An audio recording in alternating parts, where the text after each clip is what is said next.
Hi നമസ്കാരം, ഏവർക്കും നമ്മുടെ പുതിയൊരു വീഡിയോയിലേക്ക് സ്വാഗതം. അപ്പോൾ നമ്മൾ ഈ വീഡിയോയിൽ നോക്കുന്നത് LGS ചെയ്യുന്ന ആളുകൾക്ക് വേണ്ടിയിട്ട് ഏറ്റവും പ്രധാനപ്പെട്ട കുറച്ച് ക്വസ്റ്റ്യൻസ്, അതായത് PSC ചോദിക്കാൻ സാധ്യതയുണ്ട് എന്ന് നമ്മൾ കരുതുന്ന ഒരു 300ഓളം ക്വസ്റ്റ്യൻസ് നമ്മൾ വർക്കൗട്ട് ചെയ്യാണ് ഈ വീഡിയോയിൽ കേട്ടോ. അപ്പോൾ നാളെ പോകുന്ന ആളുകൾ എന്ത് ചെയ്യാം, ജസ്റ്റ് ഒന്ന് പഠിച്ചിട്ട് പോവാം. ഒന്നാമത്തെ ചോദ്യം ഇതാണ്: ഇന്ത്യയിൽ മിശ്ര സമ്പദ് വ്യവസ്ഥ ആരംഭിച്ച പഞ്ചവത്സര പദ്ധതി ഏതാണ്? ഇന്ത്യയിൽ മിശ്ര സമ്പദ് വ്യവസ്ഥ ആരംഭിച്ച പഞ്ചവത്സര പദ്ധതി ചോദിച്ചാൽ ഏതാ? ഓപ്ഷൻ സി ആണ്, രണ്ടാം പഞ്ചവത്സര പദ്ധതിയാണ്. ഇന്ത്യയിൽ മിശ്ര സമ്പദ് വ്യവസ്ഥ ആരംഭിച്ച പഞ്ചവത്സര പദ്ധതി ഏതാ? രണ്ടാം പഞ്ചവത്സര പദ്ധതിയാണ്. ഇന്ത്യ ഏത് രാജ്യത്ത് നിന്നാണ് പഞ്ചവത്സര പദ്ധതി എന്ന ആശയം കടമെടുത്തത്? റഷ്യയിൽ നിന്നല്ലേ? റഷ്യയിൽ നിന്നാണ്, അല്ലെങ്കിൽ സോവിയറ്റ് യൂണിയനിൽ നിന്നാണ് ഇന്ത്യ പഞ്ചവത്സര പദ്ധതി എന്ന ആശയം കടമെടുത്തത്. ആരംഭിച്ച വർഷം അല്ലെങ്കിൽ ഒന്നാമത്തെ പഞ്ചവത്സര പദ്ധതിയുടെ കാലഘട്ടം ചോദിച്ചാൽ ഏതാ? 1951-56 അല്ലെ? 1951-56 കാലഘട്ടത്തിലാണ് ഇന്ത്യയുടെ ഒന്നാമത്തെ പഞ്ചവത്സര പദ്ധതി എന്ന് പറയുന്നത്. രണ്ടാമത്തെ ചോദ്യം: സ്വാതന്ത്ര്യത്തിന്റെ 50ാം വാർഷികത്തിൽ ആരംഭിച്ച പഞ്ചവത്സര പദ്ധതി ഏതാണ്? സ്വാതന്ത്ര്യത്തിന്റെ 50ാം വാർഷികത്തിൽ ആരംഭിച്ച പഞ്ചവത്സര പദ്ധതി ചോദിച്ചാൽ ഓപ്ഷൻ ബി ആണ്, 9ാം പഞ്ചവത്സര പദ്ധതി അല്ലെ? സ്വാതന്ത്ര്യത്തിന്റെ 50ാം വാർഷികത്തിൽ ആരംഭിച്ച പഞ്ചവത്സര പദ്ധതിയാണ് ഇത്, 9ാം പഞ്ചവത്സര പദ്ധതി. മൂന്നാമത്തെ ചോദ്യം: ഇന്ത്യക്ക് വാർത്താവിനിമയ ഗതാഗത മേഖലകളിൽ പുരോഗതി കൈവരിക്കാൻ സാധിച്ച പദ്ധതി ഏതാണ്? ഇന്ത്യക്ക് വാർത്താവിനിമയ ഗതാഗത മേഖലകളിൽ പുരോഗതി കൈവരിക്കാൻ സാധിച്ച പദ്ധതി ചോദിച്ചാൽ ഏതാ? ഓപ്ഷൻ സി ആണ്, 7ാം പഞ്ചവത്സര പദ്ധതി കേട്ടോ. ഓപ്ഷൻ സി 7ാം പഞ്ചവത്സര പദ്ധതിയാണ്. ഇനി നാലാമത്തെ ചോദ്യം: മൾട്ടി ഡ്രഗ് തെറാപ്പി എന്നറിയപ്പെടുന്ന ചികിത്സാ രീതി ഏതാണ്? മൾട്ടി ഡ്രഗ് തെറാപ്പി എന്നറിയപ്പെടുന്ന ചികിത്സാ രീതി ഏതാ? ഓപ്ഷൻ എ ആണ്, ഡോട്ട്സ് ആണ് കേട്ടോ. ഏതാ? ഡോട്ട്സ് ആണ്. അഞ്ചാമത്തെ ചോദ്യം: ക്ഷയരോഗികൾക്ക് നൽകുന്ന ചികിത്സ ഏതാണ്? തന്നിരിക്കുന്നതിൽ ക്ഷയരോഗികൾക്ക് നൽകുന്ന ചികിത്സ ചോദിച്ചാൽ ഏതാ? ഓപ്ഷൻ സി ആണ്, ഡോട്ട്സ് അല്ലെ? ഡോട്ട്സ് ആണ് ക്ഷയരോഗികൾക്ക് നൽകുന്ന ചികിത്സ. ആറാമത്തെ ചോദ്യം: രോഗങ്ങളുടെ രാജാവ് എന്നറിയപ്പെടുന്നത് ഏതാണ്? രോഗങ്ങളുടെ രാജാവ് എന്ന് അറിയപ്പെടുന്നത് ഏതാ? ഓപ്ഷൻ സി ആണ്, ക്ഷയമാണ്. രോഗങ്ങളുടെ രാജാവ് എന്നറിയപ്പെടുന്ന ഏതാ? ക്ഷയമാണ്. ഏഴാമത്തെ ചോദ്യം: ഡോട്ട് ചികിത്സയിൽ ഒരേ സമയം നൽകുന്ന മരുന്നുകളുടെ എണ്ണം എത്രയാണ്? ഡോട്ട്സ് ചികിത്സയിൽ ഒരേ സമയം നൽകുന്ന മരുന്നുകളുടെ എണ്ണം ചോദിച്ചാൽ എത്രയാ? 5 ആട്ടോ. ഡോട്ട്സ് ഒരേ സമയം നൽകുന്ന മരുന്നുകളുടെ എണ്ണം ചോദിച്ചാൽ, ഡോട്ട്സ് ചികിത്സയിൽ ഒരേ സമയം നൽകുന്ന മരുന്നുകളുടെ എണ്ണം ചോദിച്ചാൽ എത്രയാ? 5 എണ്ണമാണ്. എട്ടാമത്തെ ചോദ്യം: ടൈഫോയിഡ് പരത്തുന്ന രോഗകാരി ആരാണ്? ടൈഫോയിഡ് പരത്തുന്ന രോഗകാരി ചോദിച്ചാൽ ആരായിരിക്കും? ഓപ്ഷൻ ഡി ആണ്, സാൽമോണല്ല ടൈഫി ആട്ടോ. Salmonella typhi. ടൈഫോയിഡ് പരത്തുന്ന രോഗകാരി ചോദിച്ചാൽ ഇത് സാൽമോണല്ല ടൈഫി ആണ്. ഒൻപതാമത്തെ ചോദ്യം: ക്ഷയരോഗം പ്രധാനമായിട്ടും ബാധിക്കുന്ന ശരീരഭാഗം ഏതാണ്? ക്ഷയരോഗം പ്രധാനമായിട്ടും ബാധിക്കുന്ന ശരീരഭാഗം ചോദിച്ചാൽ ഏത്? ഓപ്ഷൻ ഡി ആണ്, ശ്വാസകോശമാണ്. ക്ഷയം ശ്വാസകോശം. പത്താമത്തെ ചോദ്യം: ബോട്ടുലിസം പരത്തുന്ന രോഗകാരി ഏതാണ്? ബോട്ടുലിസം പരത്തുന്ന രോഗകാരി ചോദിച്ചാൽ ഓപ്ഷൻ സി ആണ്, ക്ലോസ്ട്രിഡിയം ബോട്ടുലിസം അല്ലെ? ക്ലോസ്ട്രിഡിയം ബോട്ടുലിസം ആണ്. 11ാമത്തെ ചോദ്യം: ടെറ്റനസ് പരത്തുന്ന രോഗകാരി ഏതാണ്? ടെറ്റനസ് പരത്തുന്ന രോഗകാരി ചോദിച്ചാൽ ഓപ്ഷൻ ബി ആണ്, ക്ലോസ്ട്രിഡിയം ടെറ്റനി ആട്ടോ. Option B, Clostridium tetany. Tetanus പരത്തുന്ന രോഗകാരിയാണ് ഇത്, ക്ലോസ്ട്രിഡിയം ടെറ്റനി. 12ാമത്തെ ചോദ്യം: വില്ലൻ ചുമ പരത്തുന്ന രോഗകാരി ഏതാണ്? വില്ലൻ ചുമ പരത്തുന്ന രോഗകാരി ചോദിച്ചാൽ ഓപ്ഷൻ ബി ആണ്, ബോർഡേറ്റെല്ല പെർട്ടൂസിസ് കേട്ടോ. പിന്നെ വില്ലൻ ചുമ പരത്തുന്ന രോഗകാരിയാണ് ഇത്, ബോർഡേറ്റെല്ല പെർട്ടൂസിസ്. 13 ന്യൂമോണിയ പരത്തുന്ന രോഗകാരി ഏതാ? ന്യൂമോണിയ പരത്തുന്ന രോഗകാരി ചോദിച്ചാൽ ഏതാ? ഓപ്ഷൻ ഡി ആണ്, സ്ട്രെപ്റ്റോകോക്കസ് ന്യൂമോണിയ. ന്യൂമോണിയ പരത്തുന്ന രോഗകാരിയാണ് ഇത്, സ്ട്രെപ്റ്റോകോക്കസ് ന്യൂമോണിയ. 14ാമത്തെ ചോദ്യം: ആന്ത്രാക്സ് പരത്തുന്ന രോഗകാരി ഏതാണ്? ആന്ത്രാക്സ് പരത്തുന്ന രോഗകാരി ഏതാ? ഓപ്ഷൻ ബി ആണ്, ബാസിലസ് ആന്ത്രാസിസ് ആട്ടോ. Option B, bacillus anthracis. 15ാമത്തെ ചോദ്യം: ക്ഷയം പരത്തുന്ന രോഗകാരി ഏതാണ്? ക്ഷയം പരത്തുന്ന രോഗകാരി ഏതാ? ക്ഷയം പരത്തുന്നത് ഓപ്ഷൻ ഡി ആണ്, ട്യൂബർക്കിൾ ബാസില്ലസ് ആട്ടോ. ട്യൂബറിക്കിൾ ബാസില്ലസ്. ഏത് രോഗം? ക്ഷയരോഗം പരത്തുന്ന രോഗകാരി ചോദിച്ചാൽ ഏതാ? ട്യൂബറിക്കിൾ ബാസില്ലസ് ആണ്. 16ാമത്തെ ചോദ്യം: കുഷ്ഠരോഗം പരത്തുന്ന രോഗകാരി ഏതാണ്? കുഷ്ഠരോഗം പരത്തുന്ന രോഗകാരി ചോദിച്ചാൽ ഓപ്ഷൻ എ ആണ്, മൈക്രോബാക്ടീരിയം ലെപ്രേ ആട്ടോ. കുഷ്ഠരോഗം ഏതാ? മൈക്രോബാക്ടീരിയം ലെപ്രയാണ്. 17ാമത്തെ ചോദ്യം കപ്പലിൽ നിന്നുണ്ടാകുന്ന എണ്ണ ചോർച്ച തടയാനായിട്ട് ഉപയോഗപ്പെടുത്തുന്ന ബാക്ടീരിയ ഏതാണ്? കപ്പലിൽ നിന്നുണ്ടാകുന്ന എണ്ണ ചോർച്ച തടയാനായിട്ട് ഉപയോഗപ്പെടുന്ന ബാക്ടീരിയ ഏതാ? സൂപ്പർ ബഗ് ബാക്ടീരിയ അല്ലെ, ഓപ്ഷൻ സി ആണ്, സൂപ്പർ ബഗ് ബാക്ടീരിയ ആണ്. 18ാമത്തെ ചോദ്യം കോളറ പരത്തുന്ന രോഗകാരി ഏതാണ്? കോളറ പരത്തുന്ന രോഗകാരി, കോളറ ഏതാ? കോളറ, വിബ്രിയോ കോളറ അല്ലെ, ഓപ്ഷൻ ബി ആണ്, Vibrio cholera. 19 super bug bacteria വികസിപ്പിച്ചെടുത്ത ശാസ്ത്രജ്ഞൻ ആരാണ്? സൂപ്പർ ബഗ് ബാക്ടീരിയ വികസിപ്പിച്ചെടുത്ത ശാസ്ത്രജ്ഞൻ ആരാ? ഓപ്ഷൻ എ ആണ്, ആനന്ദ് മോഹൻ ചക്രവർത്തിയാണ്. 20ാമത്തെ ചോദ്യം എയ്ഡ്സ് രോഗം ബാധിക്കുന്നത് ഏതിനാണ്? എയ്ഡ്സ് രോഗം ബാധിക്കുന്നത് ഏതിനാ? പ്രതിരോധ വ്യവസ്ഥയാണ് അല്ലെ, അതായത് ലിംഫോസൈറ്റിനെയാണ്, ലിംഫോസൈറ്റിനെയാണ് എയ്ഡ്സ് രോഗം ബാധിക്കുന്നത്, ലിംഫോസൈറ്റിനെയാണ്.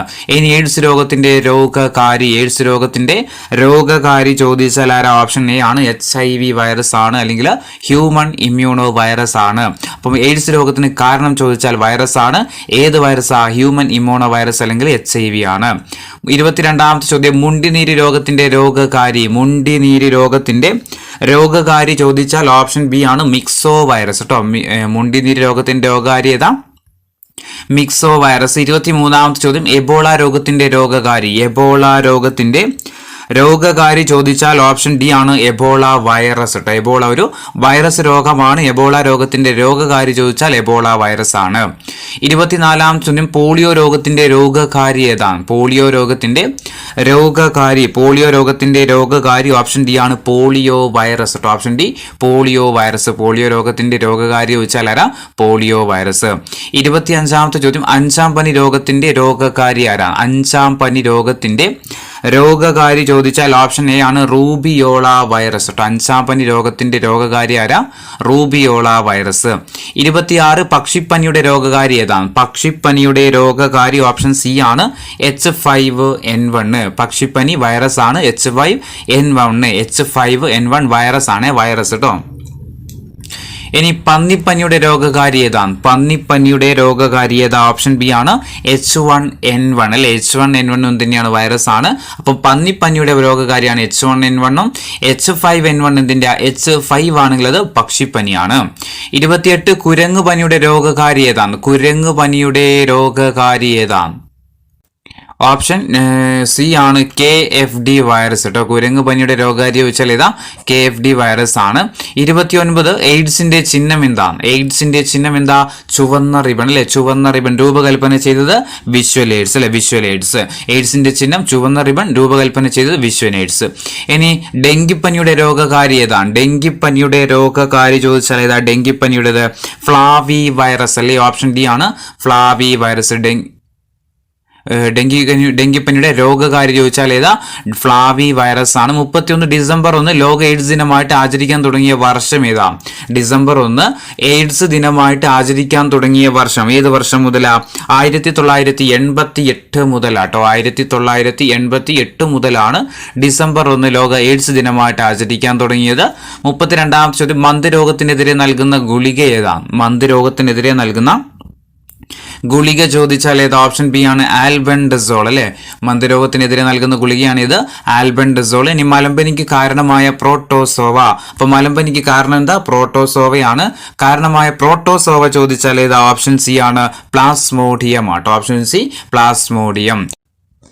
34ാമത്തെ ചോദ്യം മലമ്പനി ബാധിക്കുന്ന ശരീരഭാഗം ഏതാ? പ്ലീഹയെ ബാധിക്കുന്നുണ്ട്, വൃക്കയെ ബാധിക്കാറുണ്ട്, കരളിനെ ബാധിക്കാറുണ്ട്. ഓപ്ഷൻ ബി ആണ്. ഇവയെല്ലാം എന്താണ്?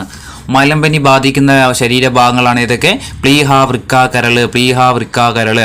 35 മലമ്പനി പരത്തുന്ന കൊതുകുകൾ ഏതാണ്? മലമ്പനി പരത്തുന്ന കൊതുകുകൾ ചോദിച്ചാൽ ഓപ്ഷൻ സി ആണ്, അനോഫിലസ് പെൺ കൊതുകുകൾ ആട്ടോ. അനോഫിലസ് പെൺ കൊതുകുകളാണ്. ഓർത്തുവെക്കുക, മലമ്പനി പരത്തുന്ന കൊതുകുകളാണ് ഇത്, അനോഫിലസ് പെൺ കൊതുകുകൾ.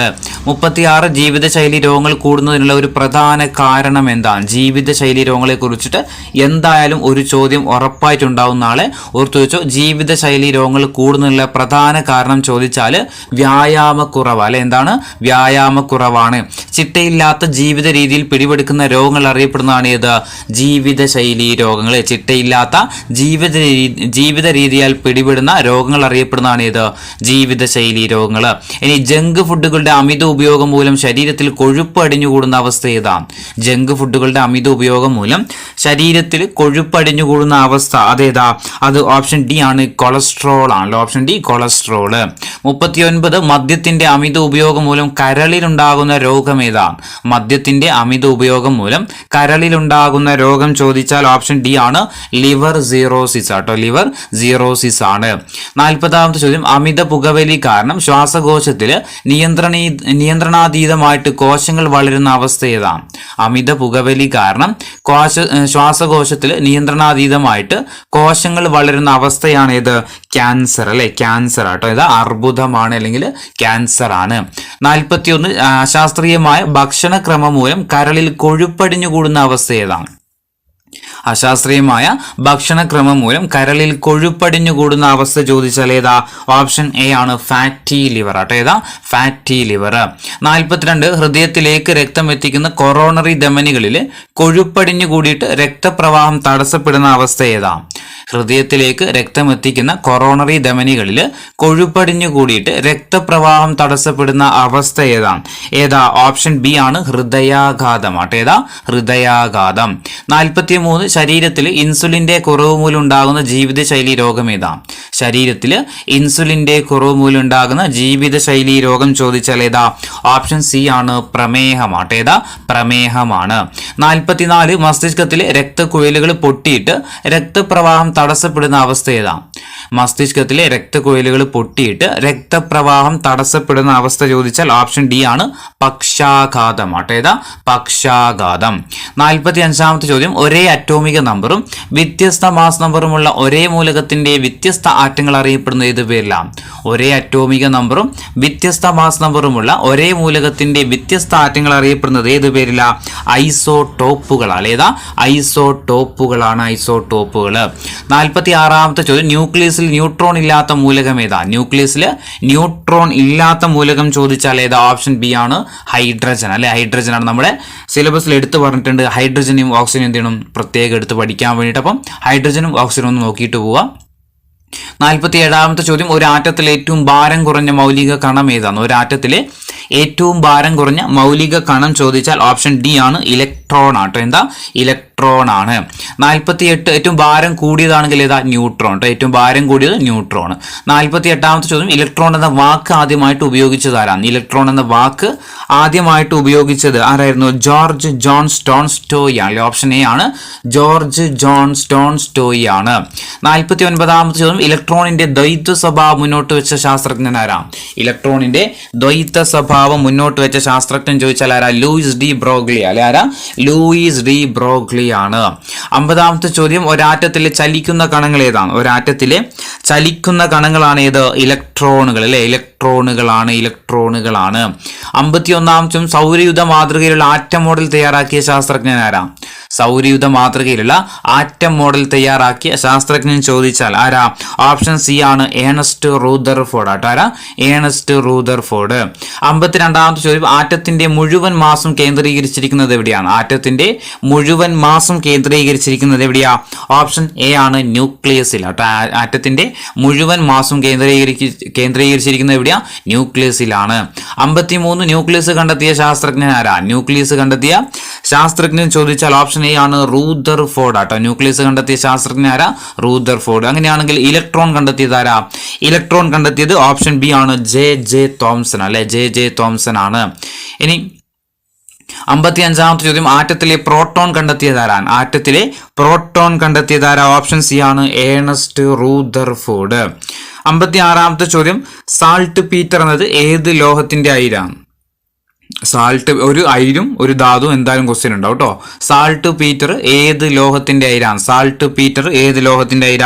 ഓപ്ഷൻ ഡി ആണ്, പൊട്ടാസ്യത്തിന്റെ അയിര കേട്ടോ. 57 ക്രയോലൈറ്റ് എന്നത് ഏത് ലോഹത്തിന്റെ അയിരാണ്? ക്രയോലൈറ്റ് ഏതിന്റെ അയിര? ക്രയോലൈറ്റ് അലൂമിനിയം അല്ലെ. Bauxite aluminium. ക്രയോലൈറ്റ് അലൂമിനിയം ആണ്. 58 ഇൽമനൈറ്റ് എന്നത് ഏത് ലോഹത്തിന്റെ അയിരാണ്? ഇൽമനൈറ്റ് ഏതാ? ടൈറ്റാനിയം അല്ലെ. ടൈറ്റാനിയത്തിന്റെ അയിരാണ് ഏത്? ഇൽമനൈറ്റ്. ഇനി ഏത് ലോഹത്തിന്റെ അയിരാണ്? ഫ്ലൂർസ്പാർ ഫ്ലൂർസ്പാർ എന്തിന്റെ കാൽസ്യത്തിന്റെ അയിര് അല്ലെ, കാൽസ്യത്തിന്റെ അയിരാണ് ഇത് ഫ്ലൂർസ്പാർ എന്ന് പറയുന്നത്, കാൽസ്യത്തിന്റെ അയിരാണ് ഇത് ഫ്ലൂർസ്പാർ. ഇനി ടിൻകൽ എന്തിന്റെയാ, ടിൻകൽ ഏത് ലോഹത്തിന്റെ അയിരാ, ടിൻകൽ ഏതാ ബോറോൺ ആട്ടോ, ഓപ്ഷൻ ബി ആണ്, ബോറോണിന്റെ അയിരാണ് ഏത് ടിൻകൽ എന്ന് പറയുന്നത്. 61 തോറിയത്തിന്റെ അയിര് ഇതാണ് തന്നിരിക്കുന്നതിൽ, തോറിയത്തിന്റെ അയിര് ചോദിച്ചാൽ ഓപ്ഷൻ സി ആണ്, മോണോസൈറ്റ് ആണ്. 62 വ്യാവസായികമായിട്ട് ഇരുമ്പ് നിർമ്മിക്കാൻ ഉപയോഗിക്കുന്ന അയിര് ഏതാണ്, വ്യാവസായികമായിട്ട് ഇരുമ്പ് നിർമ്മിക്കാൻ വേണ്ടിയിട്ട് ഉപയോഗിക്കുന്ന അയിര് ചോദിച്ചാൽ ഓപ്ഷൻ ബി ആണ്, ഹെമറ്റൈറ്റ് ആട്ടോ, ഹെമറ്റൈറ്റ്, മാഗ്നറ്റൈറ്റ് അതൊക്കെ എന്താണ് ഇരുമ്പിന്റെ അയിരുകളാണ്. പക്ഷെ വ്യാവസായികമായിട്ട് ഇരുമ്പ് നിർമ്മിക്കാൻ ഉപയോഗിക്കുന്ന അയിര് ചോദിച്ചാൽ ഏതാ, ഹെമറ്റൈറ്റ് ആണ്. ഹെമറ്റൈറ്റ്, മാഗ്നറ്റൈറ്റ്, സിഡറൈറ്റ് അതൊക്കെ എന്താണ് നമ്മുടെ ഈ ഇരുമ്പിന്റെ അയിരുകൾ കേട്ടോ.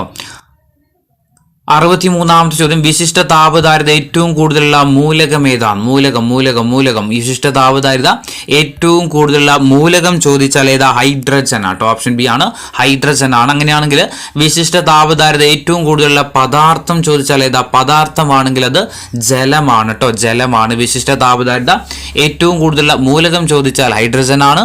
വിശിഷ്ട താപധാരിത ഏറ്റവും കൂടുതലുള്ള പദാർത്ഥം ചോദിച്ചാൽ ഏതാ, അത് ജലമാണ്. ഇനി മഞ്ഞിലൂടെ സ്കേറ്റ് ചെയ്യാൻ സഹായിക്കുന്ന പ്രതിഭാസം ഏതാ, മഞ്ഞിലൂടെ സ്കേറ്റ് ചെയ്യാൻ വേണ്ടിയിട്ട് സഹായിക്കുന്ന പ്രതിഭാസം ചോദിച്ചാൽ ഏതാ, ഓപ്ഷൻ ബി ആണ്, പുനർഹിമായനം ആട്ടോ, പുനർഹിമായനം. ഇനി ഒരു മാധ്യമത്തിന്റെ സഹായമില്ലാതെ താപം പ്രസരിക്കുന്ന രീതി അറിയപ്പെടുന്ന ഏത് പേരിലാണ്, ഒരു മാധ്യമത്തിന്റെ സഹായമില്ലാതെ താപം പ്രസരിക്കുന്ന രീതി അറിയപ്പെടുന്നത് ഏത് പേരിലാണ്, ഓപ്ഷൻ ഡി ആണ്, വികിരണമാട്ടോ, എന്താ വികിരണമാണ്. ഇനി കത്തുന്ന ബൾബിന് താഴെ നിൽക്കുന്നയാൾക്ക് താപം ലഭിക്കുന്നത്, കത്തുന്ന ബൾബിന് താഴെ നിൽക്കുന്നയാൾക്ക് താപം ലഭിക്കുന്നത് എങ്ങനെയാ, വികിരണം വഴി അല്ലെ, വികിരണം മൂലമാണ്, ഓപ്ഷൻ ഡി ആണ്, വികിരണമാണ്. അതുപോലെ സൂര്യനിൽ നടക്കുന്ന എന്താ, സൂര്യനിൽ നിന്ന് താപം പുറത്തു വരുന്നത് വികിരണം കാരണമാണ്. ഇനി കരക്കാറ്റിനും കടൽക്കാറ്റിനും കാരണം, കരക്കാറ്റിനും കടൽക്കാറ്റിനും കാരണം എന്താ, സംവഹനമാട്ടോ, ഓപ്ഷൻ സി ആണ്, സംവഹനമാണ്. 69ാമത്തെ തന്മാത്രകളുടെ ചലനം മൂലം ഉണ്ടാകുന്ന താപപ്രസരണം ഏതാ, തന്മാത്രകളുടെ ചലനം മൂലം ഉണ്ടാകുന്ന താപപ്രസരണം ചോദിച്ചാൽ ഏതാ, ഓപ്ഷൻ ഡി ആണ്, സംവഹനമാട്ടോ, എന്താ സംവഹനമാണ്. 70ാമത്തെ ചോദ്യം, താപം ഒരു ഊർജ്ജമാണെന്ന് കണ്ടെത്തിയ ശാസ്ത്രജ്ഞൻ ആരാണ്, താപം ഒരു ഊർജ്ജമാണെന്ന് കണ്ടെത്തിയ ശാസ്ത്രജ്ഞനാണ് ആര്, ജെയിംസ് പ്രെസ്കോട്ട് ജൂൾ ആണ് അല്ലെ, ഓപ്ഷൻ സി ആണ്, ജെയിംസ് പ്രെസ്കോട്ട് ജൂൾ. 71ാമത്തെ ചോദ്യം, ഒരു കലോറി എന്ന് പറഞ്ഞാൽ എത്ര ജൂളാണ്, ഒരു കലോറി എന്ന് പറഞ്ഞാൽ എത്ര ജൂളാണ്, ഓപ്ഷൻ ഡി ആണ്, 4.2 ജൂൾ ആണ്. 72ാമത്തെ ചോദ്യം, താഴ്ന്ന ഊഷ്മാവ് അളക്കാൻ ഉപയോഗിക്കുന്ന ഉപകരണം ഏതാണ്, താഴ്ന്ന ഊഷ്മാവ് അളക്കാൻ വേണ്ടിയിട്ട് ഉപയോഗിക്കുന്ന ഉപകരണം ഓപ്ഷൻ ബി ആണ്, ക്രയോമീറ്റർ ആട്ടോ, അതാ ക്രയോമീറ്റർ ആണ്. 73ാമത്തെ ചോദ്യം, ഉയർന്ന താപനില അളക്കാൻ വേണ്ടിയിട്ട് ഉപയോഗിക്കുന്ന ഉപകരണം ഏതാണ്, ഉയർന്ന താപനില അളക്കാൻ വേണ്ടിയിട്ട് ഉപയോഗിക്കുന്ന ഉപകരണം ചോദിച്ചാൽ ഏതാ, പൈറോമീറ്റർ ആട്ടോ, ഓപ്ഷൻ സി ആണ്, പൈറോമീറ്റർ ആണ്. അപ്പോൾ താഴ്ന്ന താപനിലയാണെങ്കിൽ താഴ്ന്ന ഊഷ്മാവ് അളക്കാൻ വേണ്ടിയിട്ട് ഉപയോഗിക്കുന്ന ഉപകരണം ചോദിച്ചാൽ ക്രയോമീറ്ററും, ഉയർന്ന താപനില അല്ലെങ്കിൽ ഊഷ്മാവ് അളക്കാൻ വേണ്ടിയിട്ട് ഉപയോഗിക്കുന്ന ഉപകരണം ചോദിച്ചാൽ ഏതാ, പൈറോമീറ്ററുമാണ്. 74 ഇന്ത്യയിലെ ആദ്യത്തെ ടൈഡൽ പവർ സ്റ്റേഷൻ ഏതാണ്, ഇന്ത്യയിലെ ആദ്യത്തെ ടൈഡൽ പവർ സ്റ്റേഷൻ ചോദിച്ചാൽ ഏതാ, ഓപ്ഷൻ ബി ആണ്, വിഴിഞ്ഞമാട്ടോ, ഓപ്ഷൻ ബി വിഴിഞ്ഞമാണ്. 75ാമത്തെ ചോദ്യം, കോഴിക്കോട് ജില്ലയിലെ ഉറുമി ജലവൈദ്യുത പദ്ധതിയുമായിട്ട് സഹകരിച്ച രാജ്യം ഏതാണ്, കോഴിക്കോട് ജില്ലയിലെ ഉറുമി ജലവൈദ്യുത പദ്ധതിയുമായിട്ട് സഹകരിച്ച രാജ്യം ചോദിച്ചാൽ ഓപ്ഷൻ എ ആണ്, ചൈന അല്ലെ, ഓപ്ഷൻ എ ചൈനയാണ്. 76ാമത്തെ ചോദ്യം, കേരളത്തിലെ ഏറ്റവും കൂടുതൽ ജലവൈദ്യുത പദ്ധതികളുള്ള നദി ഏതാണ്, കേരളത്തിലെ ഏറ്റവും കൂടുതൽ ജലവൈദ്യുത പദ്ധതികളുള്ള നദി ചോദിച്ചാൽ ഏതാ, പെരിയാർ നദി അല്ലെ, ഓപ്ഷൻ സി ആണ്, പെരിയാർ നദിയിലാണ്. 76 കേരളത്തിലെ ഏറ്റവും കൂടുതൽ ജലവൈദ്യുത പദ്ധതികളുള്ള ജില്ല ഏതാണ്, കേരളത്തില് ഏറ്റവും കൂടുതൽ ജലവൈദ്യുത പദ്ധതികളുള്ള ജില്ല ചോദിച്ചാൽ ഏതാ, ഓപ്ഷൻ സി ആണ്, ഇടുക്കി ജില്ലയാട്ടോ, ഓപ്ഷൻ സി ആണ്, ഇടുക്കി ജില്ലയാണ്. 78ാമത്തെ ചോദ്യം, ബ്രഹ്മപുരം താപവൈദ്യുത നിലയം പ്രവർത്തനം ആരംഭിച്ച വർഷം ഏതാണ്, ബ്രഹ്മപുരം താപവൈദ്യുത നിലയം പ്രവർത്തനം ആരംഭിച്ച വർഷം ഏതാ, ഓപ്ഷൻ എ ആണ്, 1997 1997 ബ്രഹ്മപുരം താപവൈദ്യുത നിലയം പ്രവർത്തനം ആരംഭിക്കുന്നത്. 79ാമത്തെ ചോദ്യം, ഇടുക്കി ജലവൈദ്യുത പദ്ധതി ഉദ്ഘാടനം ചെയ്തതാരാണ്, ഇടുക്കി ജലവൈദ്യുത പദ്ധതി ഉദ്ഘാടനം ചെയ്തതാരാ, ഓപ്ഷൻ സി ആണ്, ഇന്ദിരാഗാന്ധി ആട്ടോ, ആരാ, ഇന്ദിരാഗാന്ധിയാണ്. 80ാമത്തെ ചോദ്യം, ഇന്ത്യയിലെ ഏറ്റവും വലിപ്പമേറിയ ഭൂഗർഭ ജലവൈദ്യുത നിലയം ഏതാണ്? ഇന്ത്യയിലെ ഏറ്റവും വലിപ്പമേറിയ ഭൂഗർഭ ജലവൈദ്യുത നിലയം ഏതാ? ഓപ്ഷൻ ബി ആണ് മൂലമറ്റം കേട്ടോ. 81ാമത്തെ ചോദ്യം, കേരളത്തിലെ ഏറ്റവും വലിയ ജലവൈദ്യുത പദ്ധതി ഏതാണ്? കേരളത്തിലെ ഏറ്റവും വലിയ ജലവൈദ്യുത പദ്ധതി ഇടുക്കി ജലവൈദ്യുത പദ്ധതി. 82, പള്ളിവാസൽ ജലവൈദ്യുത പദ്ധതി സ്ഥാപിച്ച വർഷം ഏതാണ്? പള്ളിവാസൽ ജലവൈദ്യുത പദ്ധതി സ്ഥാപിച്ച വർഷം 1940 അല്ലെ? ഓപ്ഷൻ ഡി ആണ് 1940. 83ാമത്തെ ചോദ്യം, പള്ളിവാസൽ ജലവൈദ്യുത പദ്ധതി സ്ഥിതി ചെയ്യുന്ന നദി ഏതാണ്? പള്ളിവാസൽ ജലവൈദ്യുത പദ്ധതി സ്ഥിതി ചെയ്യുന്ന നദി ഏതാ? മുതിരംപുഴ അല്ലെ? ഓപ്ഷൻ ബി ആണ് മുതിരംപുഴ. 84, കേരളത്തിലെ ആദ്യത്തെ ജലവൈദ്യുത പദ്ധതി. കേരളത്തിലെ ആദ്യത്തെ ജലവൈദ്യുത പദ്ധതിയാണ് ഇത് പള്ളിവാസൽ ജലവൈദ്യുത പദ്ധതി. ഏത് വർഷമാ? 1940 നമ്മൾ പറഞ്ഞു കഴിഞ്ഞാൽ 1940 എവിടെയാ? ഇടുക്കി ജില്ലയിലാണ്. 85ാമത്തെ ചോദ്യം, കേരളത്തിലെ ഏറ്റവും വലിയ രണ്ടാമത്തെ ജലവൈദ്യുത പദ്ധതി ഏതാണ്? കേരളത്തിലെ ഏറ്റവും വലിയ രണ്ടാമത്തെ ജലവൈദ്യുത പദ്ധതിയാണ് ഓപ്ഷൻ ഡി ശബരിഗിരി. 86ാമത്തെ ചോദ്യം, KSEB സ്ഥാപിതമായ വർഷം ഏതാണ്? KSEB സ്ഥാപിതമായ വർഷം ഓപ്ഷൻ സി ആണ് 1957 മാർച്ച് 31. 87ാമത്തെ ചോദ്യം, കേരളത്തിലെ വിസ്തീർണം കൂടിയ മുനിസിപ്പാലിറ്റി ഏതാണ്? കേരളത്തിലെ വിസ്തീർണം കൂടിയ മുനിസിപ്പാലിറ്റി ഓപ്ഷൻ ബി ആണ് തൃപ്പൂണിത്തറ. ഓപ്ഷൻ ബി ആണ് തൃപ്പൂണിത്തുറയാണ്. 88ാമത്തെ ചോദ്യം, കേരളത്തിലെ ഏറ്റവും വിസ്തീർണം കുറഞ്ഞ മുനിസിപ്പാലിറ്റി. കേരളത്തിലെ ഏറ്റവും വിസ്തീർണം കുറഞ്ഞ മുനിസിപ്പാലിറ്റി, ഇതിൽ ആൻസർ ഇല്ല കേട്ടോ. ആലുവ കേട്ടോ. കേരളത്തിലെ ഏറ്റവും വിസ്തീർണം കുറഞ്ഞ മുനിസിപ്പാലിറ്റി ചോദിച്ചാൽ ആലുവയാണ്. വിസ്തീർണം കൂടിയ മുനിസിപ്പാലിറ്റി ആണെങ്കിൽ അത് തൃപ്പൂണിത്തുറയാണ്. 89, ഏറ്റവും കുറവ് നഗരസഭകളുള്ള കേരളത്തിലെ ജില്ല ഏതാ? കേരളത്തിലെ ഏറ്റവും കുറവ് നഗരസഭകളുള്ള ജില്ല ചോദിച്ചാൽ ഏതാ? ഇടുക്കി ജില്ല അല്ലെ? ഓപ്ഷൻ സി ആണ് ഇടുക്കി ജില്ലയാണ്. കേരളത്തിലെ ഏറ്റവും കൂടുതൽ നഗരസഭകളുള്ള ജില്ലയാണെങ്കിലോ അത് എറണാകുളം ജില്ലയിലാട്ടോ. ഓപ്ഷൻ ഡി ആണ് എറണാകുളം ജില്ലയിലാണ്. അപ്പൊ ഏറ്റവും കുറവ് നഗരസഭയുള്ളത് ഇടുക്കിയിലാണ്, ഏറ്റവും കൂടുതൽ നഗരസഭയുള്ളത് എവിടെയാ? എറണാകുളത്ത്. ഏറ്റവും കൂടുതൽ പഞ്ചായത്ത് ഏത് ജില്ലയിലാണ്? ഏറ്റവും കൂടുതൽ പഞ്ചായത്ത് മലപ്പുറം ജില്ല അല്ലെ? മലപ്പുറം ജില്ലയിലാണ് ഏറ്റവും കൂടുതൽ പഞ്ചായത്തുള്ളത്. ഏറ്റവും കുറവ് പഞ്ചായത്തോ അത് വയനാട് ജില്ലയിൽ കേട്ടോ.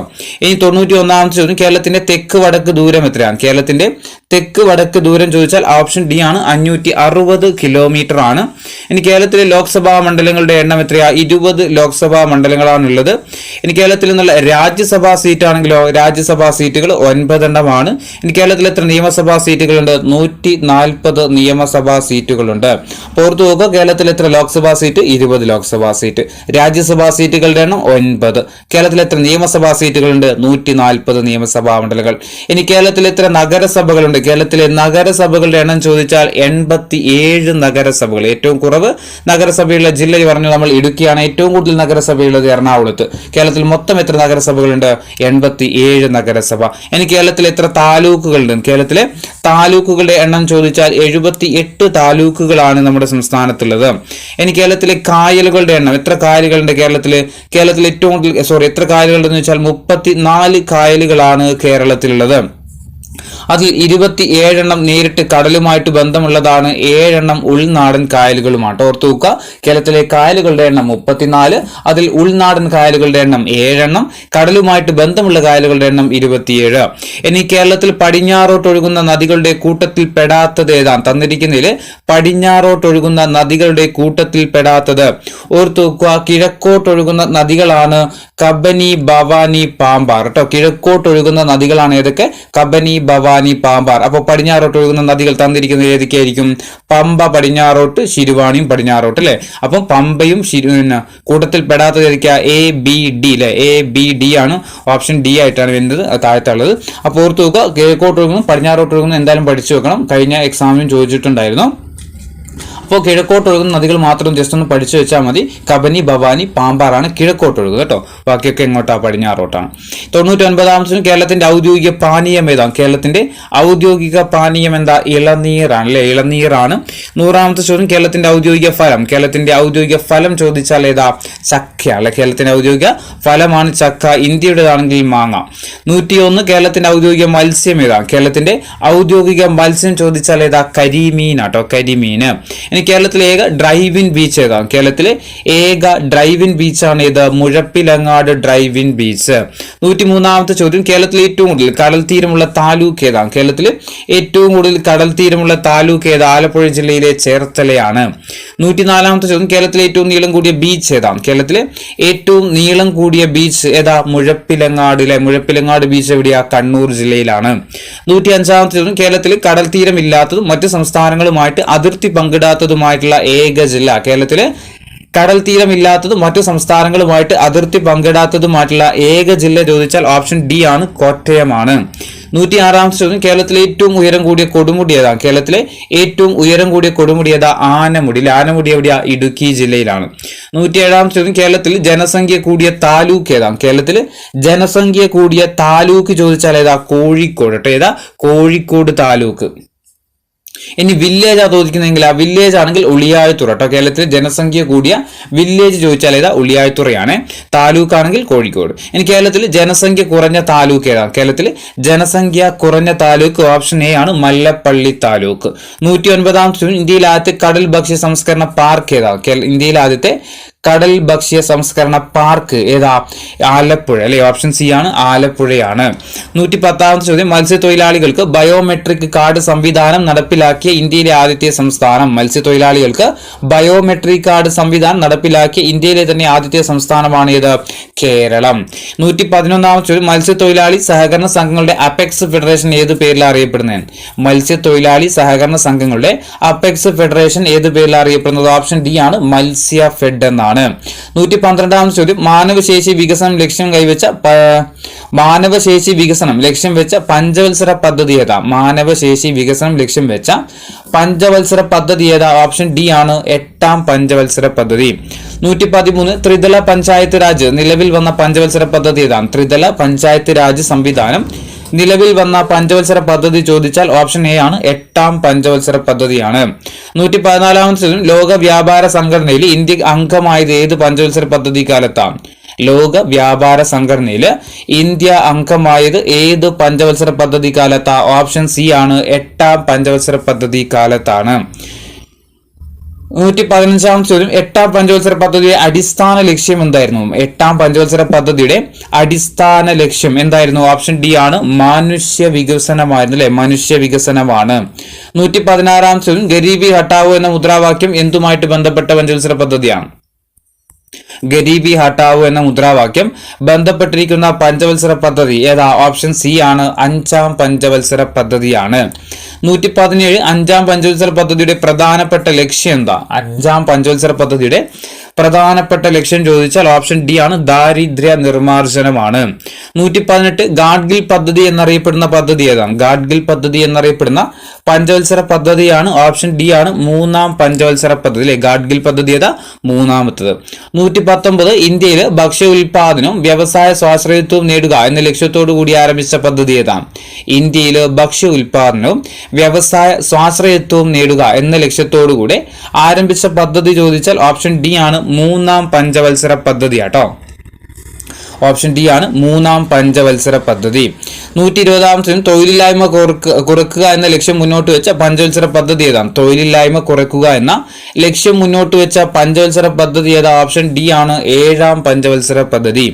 121, മഹലനോബിസ് മാതൃകയിൽ ആരംഭിച്ച പഞ്ചവത്സര പദ്ധതി ഏതാ? മഹലനോബിസ് മാതൃകയിൽ ആരംഭിച്ച പഞ്ചവത്സര പദ്ധതി ചോദിച്ചാൽ ഓപ്ഷൻ ഡി ആണ്, 2ാം പഞ്ചവത്സര പദ്ധതി അല്ലെ. മഹലനോബിസ് മാതൃക എന്നറിയപ്പെടുന്ന ഏതാ? 2ാം പഞ്ചവത്സര പദ്ധതി അല്ലേ. 122, ഹരോൾഡ് ഡോമർ മാതൃക എന്നറിയപ്പെടുന്ന പഞ്ചവത്സര പദ്ധതി ഏതാണ്? ഹരോൾഡ് ഡോമർ എന്നറിയപ്പെടുന്ന ഏതാ? ഓപ്ഷൻ ഡി ആണ്, 1ാം പഞ്ചവത്സര പദ്ധതി. 123, 1ാം പഞ്ചവത്സര പദ്ധതിയിൽ പ്രഥമ പരിഗണന ലഭിച്ചത് എന്തിനായിരുന്നു? കൃഷിക്ക് അല്ലെ. 1ാം പഞ്ചവത്സര പദ്ധതി എന്തുമായി ബന്ധപ്പെട്ടത്? കൃഷിയുമായിട്ട് ബന്ധപ്പെട്ടായിരുന്നു. 2 വ്യവസായമാണ് അല്ലെ. 2 വ്യവസായം 1 കൃഷി. 124, 1ാം പഞ്ചവത്സര പദ്ധതി പാർലമെന്റിൽ അവതരിപ്പിച്ചത് ആരാണ്? 1ാം പഞ്ചവത്സര പദ്ധതി പാർലമെന്റിൽ അവതരിപ്പിച്ചത് ആരായിരുന്നു? ജവഹർലാൽ നെഹ്റു അല്ലെ. ജവഹർലാൽ നെഹ്റു ആണ്. ഇനി പഞ്ചവത്സര പദ്ധതികൾ എന്ന ആശയം ഇന്ത്യ കടമെടുത്തിരിക്കുന്ന രാജ്യം ഏതാ? പഞ്ചവത്സര പദ്ധതികൾ എന്ന ആശയം ഇന്ത്യ കടമെടുത്തിരിക്കുന്ന രാജ്യം ചോദിച്ചാൽ ഏതാ? ഓപ്ഷൻ ബി ആണ്, സോവിയറ്റ് യൂണിയൻ ആണ്. 126, രംഗഭൂമി എന്ന കൃതിയുടെ കർത്താവ് ആരാണ്? രംഗഭൂമി എന്ന കൃതിയുടെ കർത്താവ് ഓപ്ഷൻ എ ആണ് പ്രേംചന്ദ് അല്ലെ, പ്രേംചന്ദ് ആണ്. 127 ഗോദാൻ എന്ന കൃതിയുടെ കർത്താവ് ആരാം? ഗോദാൻ എന്ന കൃതിയുടെ കർത്താവ് ഓപ്ഷൻ ഡി ആണ് പ്രേംചന്ദ്. 128ാമത്തെ ചോദ്യം ആനന്ദമഠം എന്ന കൃതിയുടെ കർത്താവ് ആരാം? ആനന്ദമഠം ആരതാ? ബങ്കിം ചന്ദ്ര ചാറ്റർജിയുടേതാണ് അല്ലെ. 129 ഒളിമ്പിക്സിൽ ഇന്ത്യൻ ഹോക്കി ടീമിനെ നയിച്ച ആദ്യത്തെ മലയാളി, ഒളിമ്പിക്സിൽ ഇന്ത്യൻ ഹോക്കി ടീമിനെ നയിച്ച ആദ്യത്തെ മലയാളി ചോദിച്ചാൽ ആരാ? PR ശ്രീജേഷ്. എന്നാൽ വേറെ ക്വസ്റ്റ്യൻ വരുന്നുണ്ട്. 130ാമത്തെ PT ഉഷയ്ക്ക് വെങ്കല മെഡൽ നഷ്ടമായ ഒളിമ്പിക്സ് ഏതാണ്? PT ഉഷയ്ക്ക് വെങ്കല മെഡൽ നഷ്ടമായ ഒളിമ്പിക്സ് ഏതായിരുന്നു? 1984 ലോസ് ഏഞ്ചൽസ് ഒളിമ്പിക്സ് ആണ് അല്ലെ. 1984 ലോസ് ഏഞ്ചൽ ഒളിമ്പിക്സ്. 131ാമത്തെ ഇന്ത്യൻ ഹോക്കി ടീമിലെത്തിയ ആദ്യത്തെ മലയാളി ചോദിച്ചാൽ ഏതാ? മാനുവൽ ഫെഡറിക് അല്ലെ. ഫെഡറിക് മാനുവൽ ആണ്, ഓപ്ഷൻ എ ആണ്. പക്ഷേ ഇന്ത്യൻ ഹോക്കി ടീമിനെ നയിച്ചത് ചോദിച്ചാൽ ആരാ? അത് PR ശ്രീജേഷ് ആണ്. ഹോക്കി ടീമിലെത്തിയ ആദ്യത്തെ മലയാളി ചോദിച്ചാൽ ആരാ? അത് പിന്നെ ഫെഡറിക് മാനുവൽ ആട്ടോ, ഫെഡറിക് മാനുവൽ ആണ്. അതുപോലെ ഒളിമ്പിക് മെഡൽ നേടിയ ആദ്യത്തെ മലയാളി ചോദിച്ചാലും ആരാ? മാനുവൽ ഫെഡറിക് ആണ്. ഇനി 132 കേരളത്തിൽ ആദ്യമായിട്ട് സന്തോഷ് ട്രോഫി കിരീടം നേടിയ വർഷം ഇതാണ്. കേരളം ആദ്യമായിട്ട് സന്തോഷ് ട്രോഫി കിരീടം നേടിയ വർഷം 1973 133ാമത്തെ ചോദ്യം ഇന്ത്യൻ ഒളിമ്പിക് ടീമിനെ നയിച്ച ആദ്യത്തെ വനിത ആരാണ്? ഇന്ത്യൻ ഒളിമ്പിക് ടീമിനെ നയിച്ച ആദ്യത്തെ വനിത ചോദിച്ചാൽ ആരായിരുന്നു? ഓപ്ഷൻ ഡി ആണ്, ഷൈനി വിൽസൺ ആണ്. 134 ഒളിമ്പിക് സെമി ഫൈനലിൽ പ്രവേശിച്ച ആദ്യത്തെ ഇന്ത്യൻ വനിത ആരാണ്? ഒളിമ്പിക് സെമി ഫൈനലിൽ പ്രവേശിച്ച ആദ്യത്തെ ഇന്ത്യൻ വനിത ചോദിച്ചാൽ ഓപ്ഷൻ സി ആണ്, ഷൈനി വിൽസൺ അല്ലേ. ഒളിമ്പിക്സിന്റെ സെമി ഫൈനലിൽ പ്രവേശിച്ച ആദ്യത്തെ ഇന്ത്യൻ വനിതയാണ് ആര്? ഷൈനി വിൽസൺ. 135ാമത്തെ കാലാഹിരൺ എന്നറിയപ്പെടുന്ന മലയാളി ഫുട്ബോൾ താരം ആരാണ്? കാലാഹിരൺ എന്നറിയപ്പെടുന്ന മലയാളി ഫുട്ബോൾ താരം ചോദിച്ചാൽ ഓപ്ഷൻ എ ആണ്, IM വിജയൻ ആട്ടോ. IM വിജയൻ ആണ്. 136 കേരള കായിക ദിനമായിട്ട് ആചരിക്കുന്ന ഒക്ടോബർ 13 അല്ലെ. Option C October 13. ആരുടെ ജന്മദിനമാ? GV രാജയുടെ ജന്മദിനമാണ് കേരളത്തിൽ കായിക ദിനമായിട്ട് ആചരിക്കുന്നത്. ആരാ GV രാജ? കായിക കേരളത്തിന്റെ പിതാവ് അല്ലെ. കായിക കേരളത്തിന്റെ പിതാവ് എന്നറിയപ്പെടുന്ന വ്യക്തിയാണ് ആര്? കേണൽ GV രാജ. 138ാമത്തെ കൊബാൾട്ട് അടങ്ങിയ വൈറ്റമിൻ ഏതാണ്? വൈറ്റമിൻ ഏതാ? ഓപ്ഷൻ ഡി ആണ്, ജീവകം B12 കേട്ടോ. കൊബാൾട്ട് അടങ്ങിയ വൈറ്റമിൻ ആണ് ജീവകം B12. 139ാമത്തെ ജീവകം B12ന്റെ അപര്യാപ്തത രോഗം ഏതാണ്? ജീവകം B12ന്റെ അപര്യാപ്തത രോഗം ചോദിച്ചാൽ ഓപ്ഷൻ ഡി ആണ്, പെർനീഷ്യസ് അനീമിയ കേട്ടോ. Pernicious anaemia. ഇനി രക്തകോശങ്ങളുടെ രൂപീകരണത്തിന് ആവശ്യമായിട്ടുള്ള ജീവകം ഏതാണ്? രക്തകോശങ്ങളുടെ രൂപീകരണത്തിന് ആവശ്യമായിട്ടുള്ള ജീവകം ചോദിച്ചാൽ ഓപ്ഷൻ ബി ആണ്, ജീവകം B9 ആണ്. 141 ജീവകം B6ന്റെ അപര്യാപ്തത രോഗം എന്താണ്? ജീവകം B6ന്റെ അപര്യാപ്തത രോഗമാണ്, ഓപ്ഷൻ ഡി ആണ്, മൈക്രോസൈറ്റിക് അനീമിയ കേട്ടോ. ഓപ്ഷൻ ഡി ആണ്, മൈക്രോസൈറ്റിക് അനീമിയ. 142 ജീവകം B1ന്റെ അപര്യാപ്തത രോഗം എന്താണ്? ജീവകം B1ന്റെ അപര്യാപ്തത രോഗമാണ് ഏതെന്ന് പറയുന്നത്? ബെറിബെറി അല്ലെ. ഓപ്ഷൻ ഡി ആണ്, ബെറിബെറി. 143 രക്തം കട്ടപിടിക്കാൻ സഹായിക്കുന്ന ജീവകം ഏതാണ്? രക്തം കട്ടപിടിക്കാൻ സഹായിക്കുന്ന ജീവകമാണ് ജീവകം K അല്ലെ. ജീവകം K ആണ്.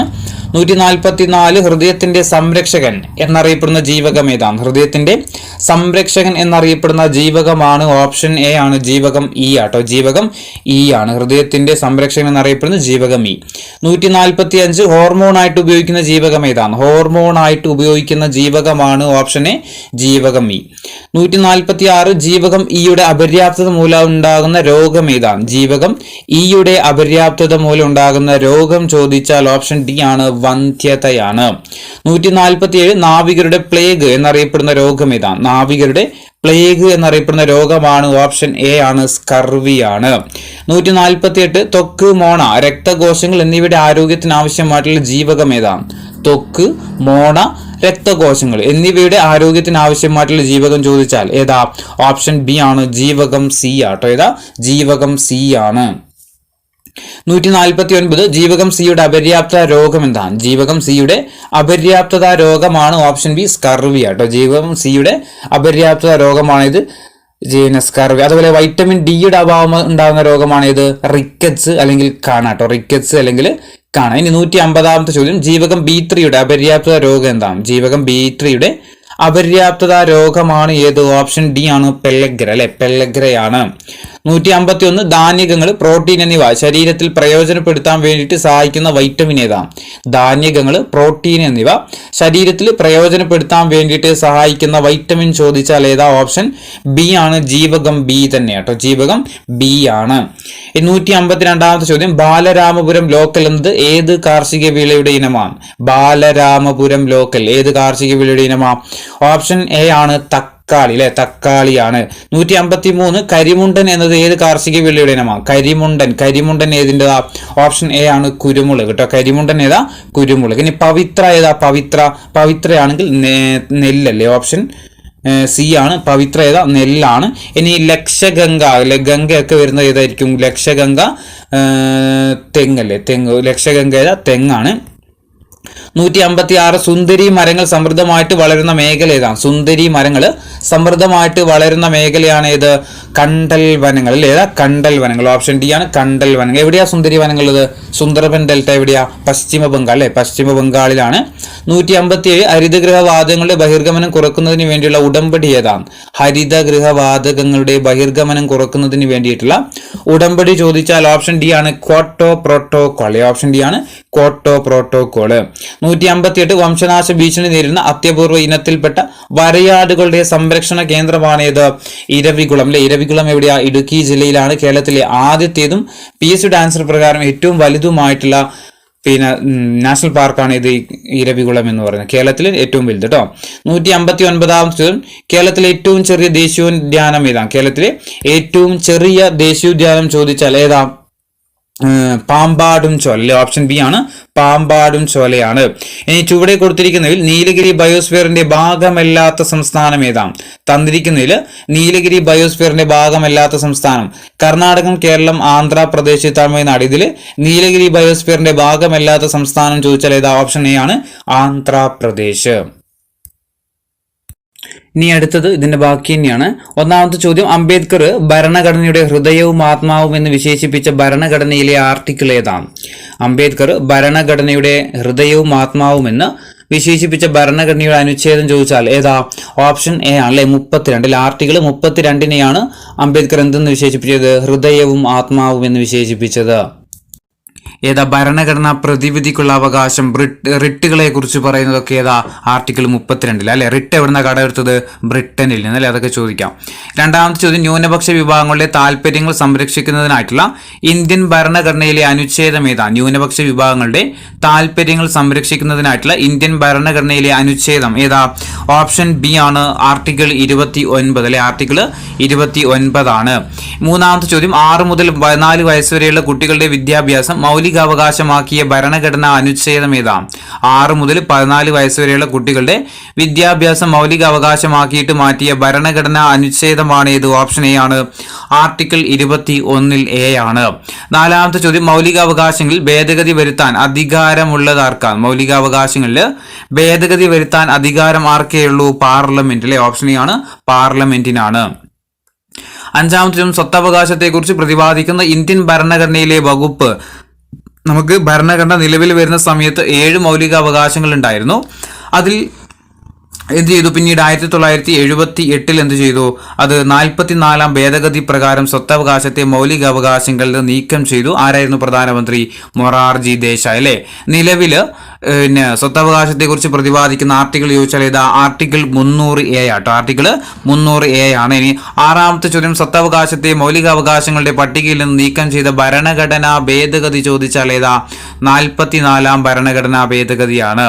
ഇനി സർക്കാർ ഉദ്യോഗങ്ങളിൽ അവസര സമത്വം ഉറപ്പുവരുത്തുന്ന ഭരണഘടനയിലെ അനുച്ഛേദം ഏതാ? സർക്കാർ ഉദ്യോഗങ്ങളിൽ അവസര സമത്വം ഉറപ്പുവരുന്ന ഭരണഘടനയിലെ അനുച്ഛേദം ചോദിച്ചാൽ ഏതാ? ഓപ്ഷൻ ബി ആണ്, ആർട്ടിക്കിൾ 16 ആട്ടോ, ആർട്ടിക്കിൾ 16 ആണ്. എട്ടാമത്തെ ചോദ്യം, 1978 മൗലികാവകാശങ്ങളിൽ നിന്ന് ഒഴിവാക്കിയ സ്വത്തവകാശം ഇപ്പോൾ എന്തവകാശമാണ്? 1978 മൗലികാവകാശങ്ങളിൽ നിന്ന് ഒഴിവാക്കിയ സ്വത്തവകാശം ഇപ്പോൾ എന്തവകാശമാണ്? ഓപ്ഷൻ എ ആണ്, നിയമാവകാശമാണ്. ഏതാ? നിയമാവകാശമാണ്. ഒൻപതാമത്തെ ചോദ്യം ഏത് രാജ്യത്തെ ഭരണഘടനയിൽ നിന്നാണ് മൗലിക അവകാശങ്ങൾ എന്ന ആശയം ഇന്ത്യൻ ഭരണഘടന കടം കൊണ്ടിരിക്കുന്നത്? ഏത് രാജ്യത്തെ ഭരണഘടനയിൽ നിന്നാണ് മൗലിക അവകാശങ്ങൾ എന്ന ആശയം ഇന്ത്യൻ ഭരണഘടന കടം കൊണ്ടെന്ന് ചോദിച്ചാൽ എവിടുന്ന? അമേരിക്ക അല്ലെ, USA ആണ്. മൗലിക കടമയാണെങ്കിൽ എവിടുന്ന? റഷ്യയിൽ നിന്ന് അല്ലെ. മൗലിക കടമ റഷ്യയിൽ നിന്നാണ്. നിർദ്ദേശക തത്വങ്ങൾ എവിടുന്ന? അയർലാൻഡ് കേട്ടോ. നിർദ്ദേശക തത്വങ്ങൾ അയർലാൻഡിൽ നിന്ന്. പത്താമത്തെ ചോദ്യം സ്വത്തവകാശം മൗലിക അവകാശങ്ങളിൽ നിന്ന് നീക്കം ചെയ്ത വർഷം. സ്വത്തവകാശം മൗലിക അവകാശങ്ങളിൽ നിന്ന് നീക്കം ചെയ്ത വർഷം ചോദിച്ചാൽ ഓപ്ഷൻ സി ആണ് 1978. 1978 ഇനി നിലവിൽ ഭരണഘടന ഉറപ്പ് നൽകുന്ന മൗലിക അവകാശങ്ങളുടെ എണ്ണം എത്രയാണ്? നിലവിൽ ഭരണഘടന ഉറപ്പ് നൽകുന്ന മൗലിക അവകാശങ്ങളുടെ എണ്ണം 6. നിലവിൽ വരുന്ന സമയത്ത് ഭരണഘടന നിലവിൽ വരുന്ന സമയത്ത് 7 മൗലികാവകാശങ്ങൾ ഉണ്ടായിരുന്നു. 12ാമത്തെ ചോദ്യം അടിയന്തരാവസ്ഥ കാലത്തും നിലനിൽക്കുന്ന മൗലിക അവകാശങ്ങൾ ഏതാണ്? അടിയന്തരാവസ്ഥ കാലത്തും നിലനിൽക്കുന്ന മൗലിക അവകാശങ്ങൾ ചോദിച്ചാൽ ഏതാ? ഓപ്ഷൻ ബി ആണ് ആർട്ടിക്കിൾ 20ഉം 21 കേട്ടോ. ആർട്ടിക്കിൾ 20ഉം 21. ഇനി മൗലിക അവകാശങ്ങളുടെ സംരക്ഷകൻ എന്നറിയപ്പെടുന്നത് ഏതാ? സുപ്രീം കോർട്ട് കേട്ടോ. സുപ്രീം കോടതിയാണ്. 14ാമത്തെ ചോദ്യം ഭരണഘടനയുടെ ആണിക്കല്ല്, ഇന്ത്യയുടെ മാഗ്ന കാർട്ട, സ്വാതന്ത്ര്യത്തിന്റെ വിളക്കുകൾ എന്നീ വിശേഷണമുള്ള ഭരണഘടനയിലെ ഭാഗം ഏതാണ്? ഭരണഘടനയുടെ ആണിക്കല്ല്, ഇന്ത്യയുടെ മാഗ്ന കാർട്ട, സ്വാതന്ത്ര്യത്തിന്റെ വിളക്കുകൾ എന്നീ വിശേഷണമുള്ള ഭരണഘടനയിലെ ഭാഗം ചോദിച്ചാൽ ഏതാ? ഓപ്ഷൻ എ ആണ് ഭാഗം 3 അല്ലെ. ഭാഗം 3 ഏതാ? മൗലികാവകാശം അല്ലെ. ഭാഗം 3 ഏതാ? മൗലികാവകാശമാണ്. 15 ഭരണഘടനയിലെ മൗലിക അവകാശങ്ങളെ കുറിച്ച് പ്രതിപാദിക്കുന്ന ആർട്ടിക്കിൾ ഏതാണ്?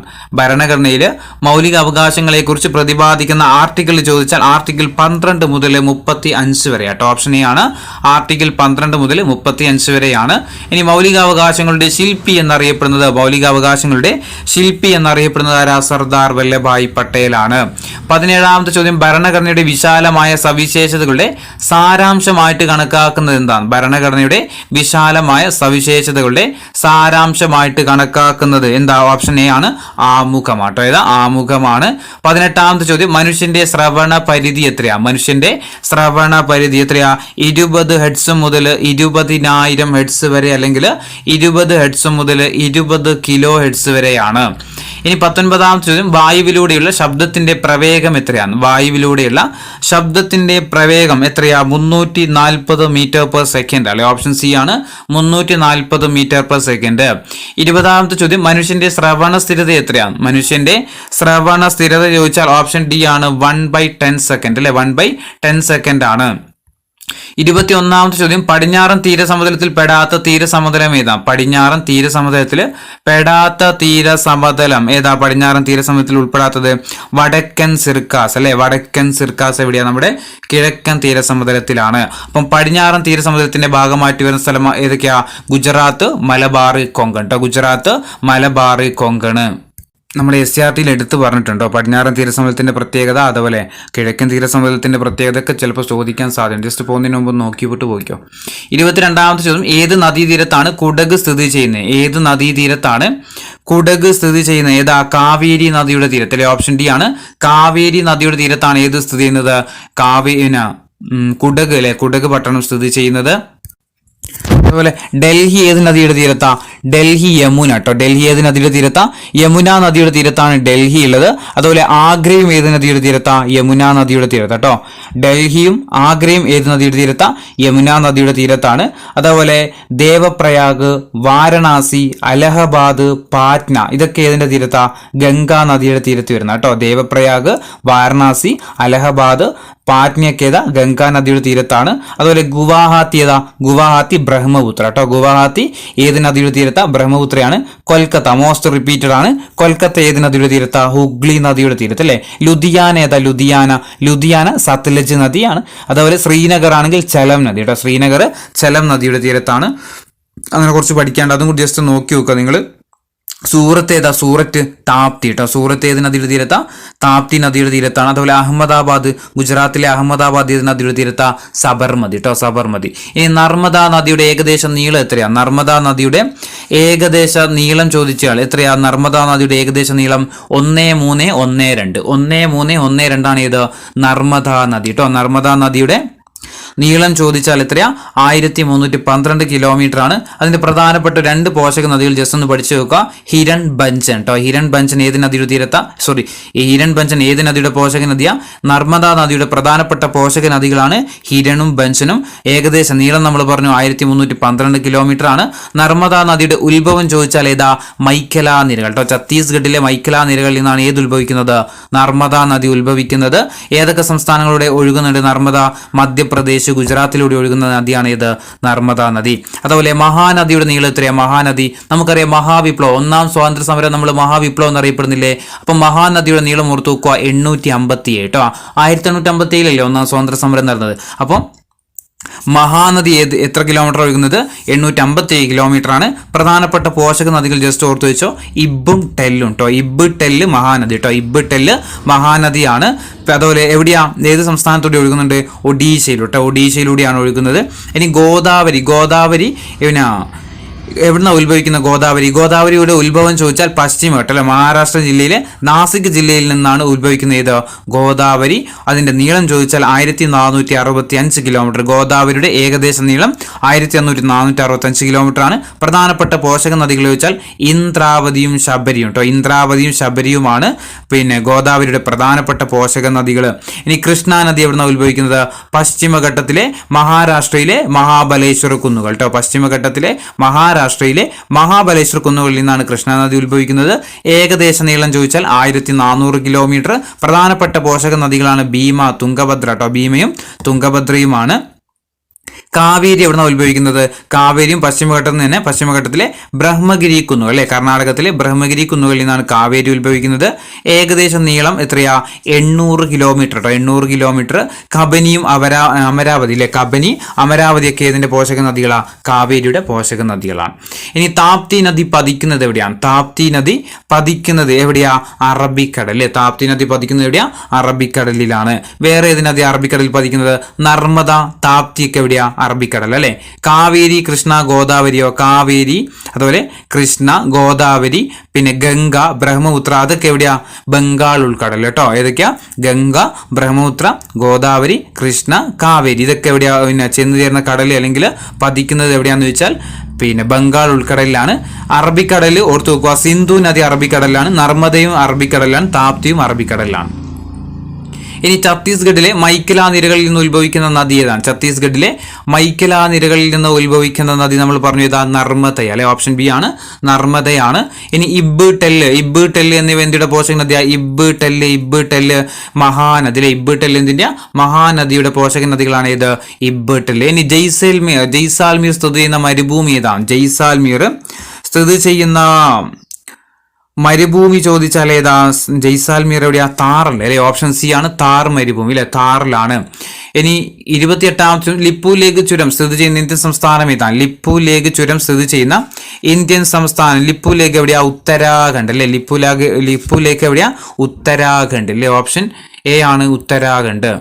ഷിപ്കില എവിടെയാ? ഷിപ്കില ഹിമാചൽ പ്രദേശ് അല്ലെ. ഷിപ്കില ഹിമാചൽ പ്രദേശിനെയും ടിബറ്റിനെയും തമ്മിൽ ബന്ധിപ്പിക്കുന്നതാണ് ഷിപ്കില. ലിപ്പു ലേഖ് ആണെങ്കിലോ ഉത്തരാഖണ്ഡിനെയും ടിബറ്റിനെയും കേട്ടോ. ഇനി സോജില ഏതാ? സോജില ശ്രീനഗർ ടു കാർഗിൽ കേട്ടോ. ശ്രീനഗർ ടു കാർഗിലാണ്. നാഥുല ചുരമാണെങ്കിൽ സിക്കിം ടിബറ്റ് കേട്ടോ. നാഥുല ചുരം സിക്കിം ടിബറ്റ്.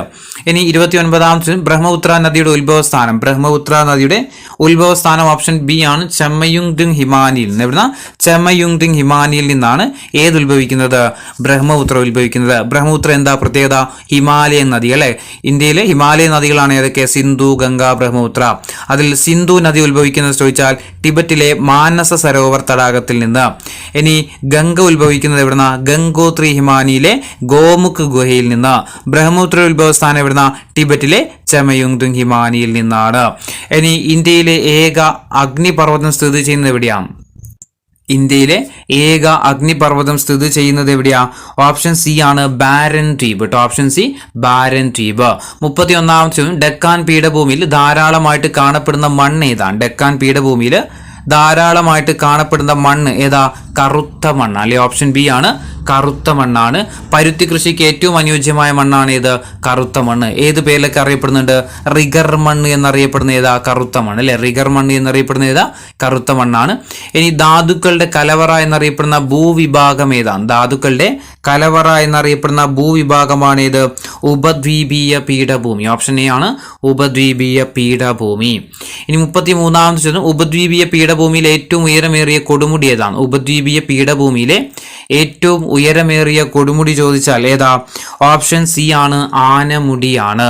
34ാമത്തെ ചോദ്യം, ഹിമാലയ പർവ്വതത്തിന്റെ ഏകദേശ നീളം എത്രയാണ്? ഹിമാലയ പർവ്വതത്തിന്റെ ഏകദേശ നീളം ചോദിച്ചാൽ എത്രയാ? 2400 കിലോമീറ്റർ ആണ്. 35ാമത്തെ ചോദ്യം, മൗണ്ട് കേറ്റു അല്ലെങ്കിൽ ഗോഡ്വിൻ ഓസ്റ്റിന്റെ ഉയരം എത്രയാണ്? മൗണ്ട് കേറ്റുവിന്റെ ഏകദേശ ഉയരം ചോദിച്ചാൽ എത്രയാ? മൗണ്ട് കേറ്റുവിന്റെ ഏകദേശ ഉയരം 8611. ഓപ്ഷൻ സി ആണ് 8611. ഇനി ഇന്ത്യയിലെ ഏറ്റവും ഉയരം കൂടിയ കൊടുമുടി ഏതാണ്? ഇന്ത്യയിലെ ഏറ്റവും ഉയരം കൂടിയ കൊടുമുടി ചോദിച്ചാലും ഏതാ?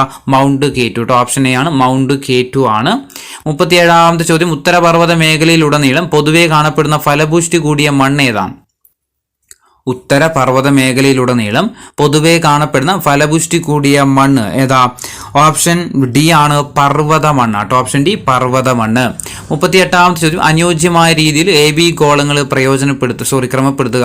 DSCRT കണ്ടുകൊണ്ട് ജസ്റ്റ് ഒന്ന് ആഡ് ചെയ്ത് മാത്രം കേട്ടോ. അനുയോജ്യമായ, അതായത് അഖിലേന്ത്യാ സർവീസിന് ഉദാഹരണം ഇപ്പുറത്തേതാ? സെയിൽസ് ടാക്സ് ഓഫീസർ ഉണ്ട്, ഇന്ത്യൻ റെയിൽവേ സർവീസ് ഉണ്ട്, ഇന്ത്യൻ പോലീസ് സർവീസ് ഉണ്ട്. ഇതിൽ അഖിലേന്ത്യാ സർവീസിന് ഉദാഹരണം ഏതാണ്? അഖിലേന്ത്യാ സർവീസിന് ഉദാഹരണം ഏതാ? IPS അല്ലെ. IPS, IAS, IFS ഒക്കെ എന്താണ്? അഖിലേന്ത്യാ സർവീസിന് ഉദാഹരണമാണ്. കേന്ദ്ര സർവീസാണ് ഏത്? Indian railway service. സംസ്ഥാന സർവീസിന് ഉദാഹരണമാണ് ഇത് സെയിൽസ് ടാക്സ് ഓഫീസർ.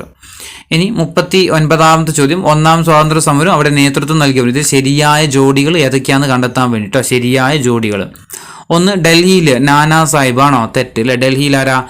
പിന്നെ ബഹദൂർ ഷാ സഫർ അല്ലെ. ഡൽഹിയിൽ ബഹദൂർ ഷാ സഫർ ആണ്. ലക്നൗ ബീഗം ഹസ്രത്ത് ശരിയാണ്. കാൺപൂരിൽ ആരാ? കാൺപൂരിൽ നാനാ സാഹിബ്. അപ്പോൾ ഇതും തെറ്റാണ്. മൂന്നാമത്തെയും തെറ്റ്. ഫൈസാബാദിൽ ആരാ? മൗലവി അഹമ്മദുള്ളയാണ്. അപ്പോൾ കാൺപൂരിൽ ആരായിരുന്നു? നാനാ സാഹിബ് അല്ലെ. കാൺപൂരിൽ ആരാ? നാനാ സാഹിബാണ്. ഡൽഹിയിൽ ബഹദൂർ ഷാ സെക്കൻഡ് ആണ്. ലക്നൌവിൽ ബീഗം ഹസ്രത്ത് ഫൈസാബാദിൽ മൗലവി അഹമ്മദുള്ള.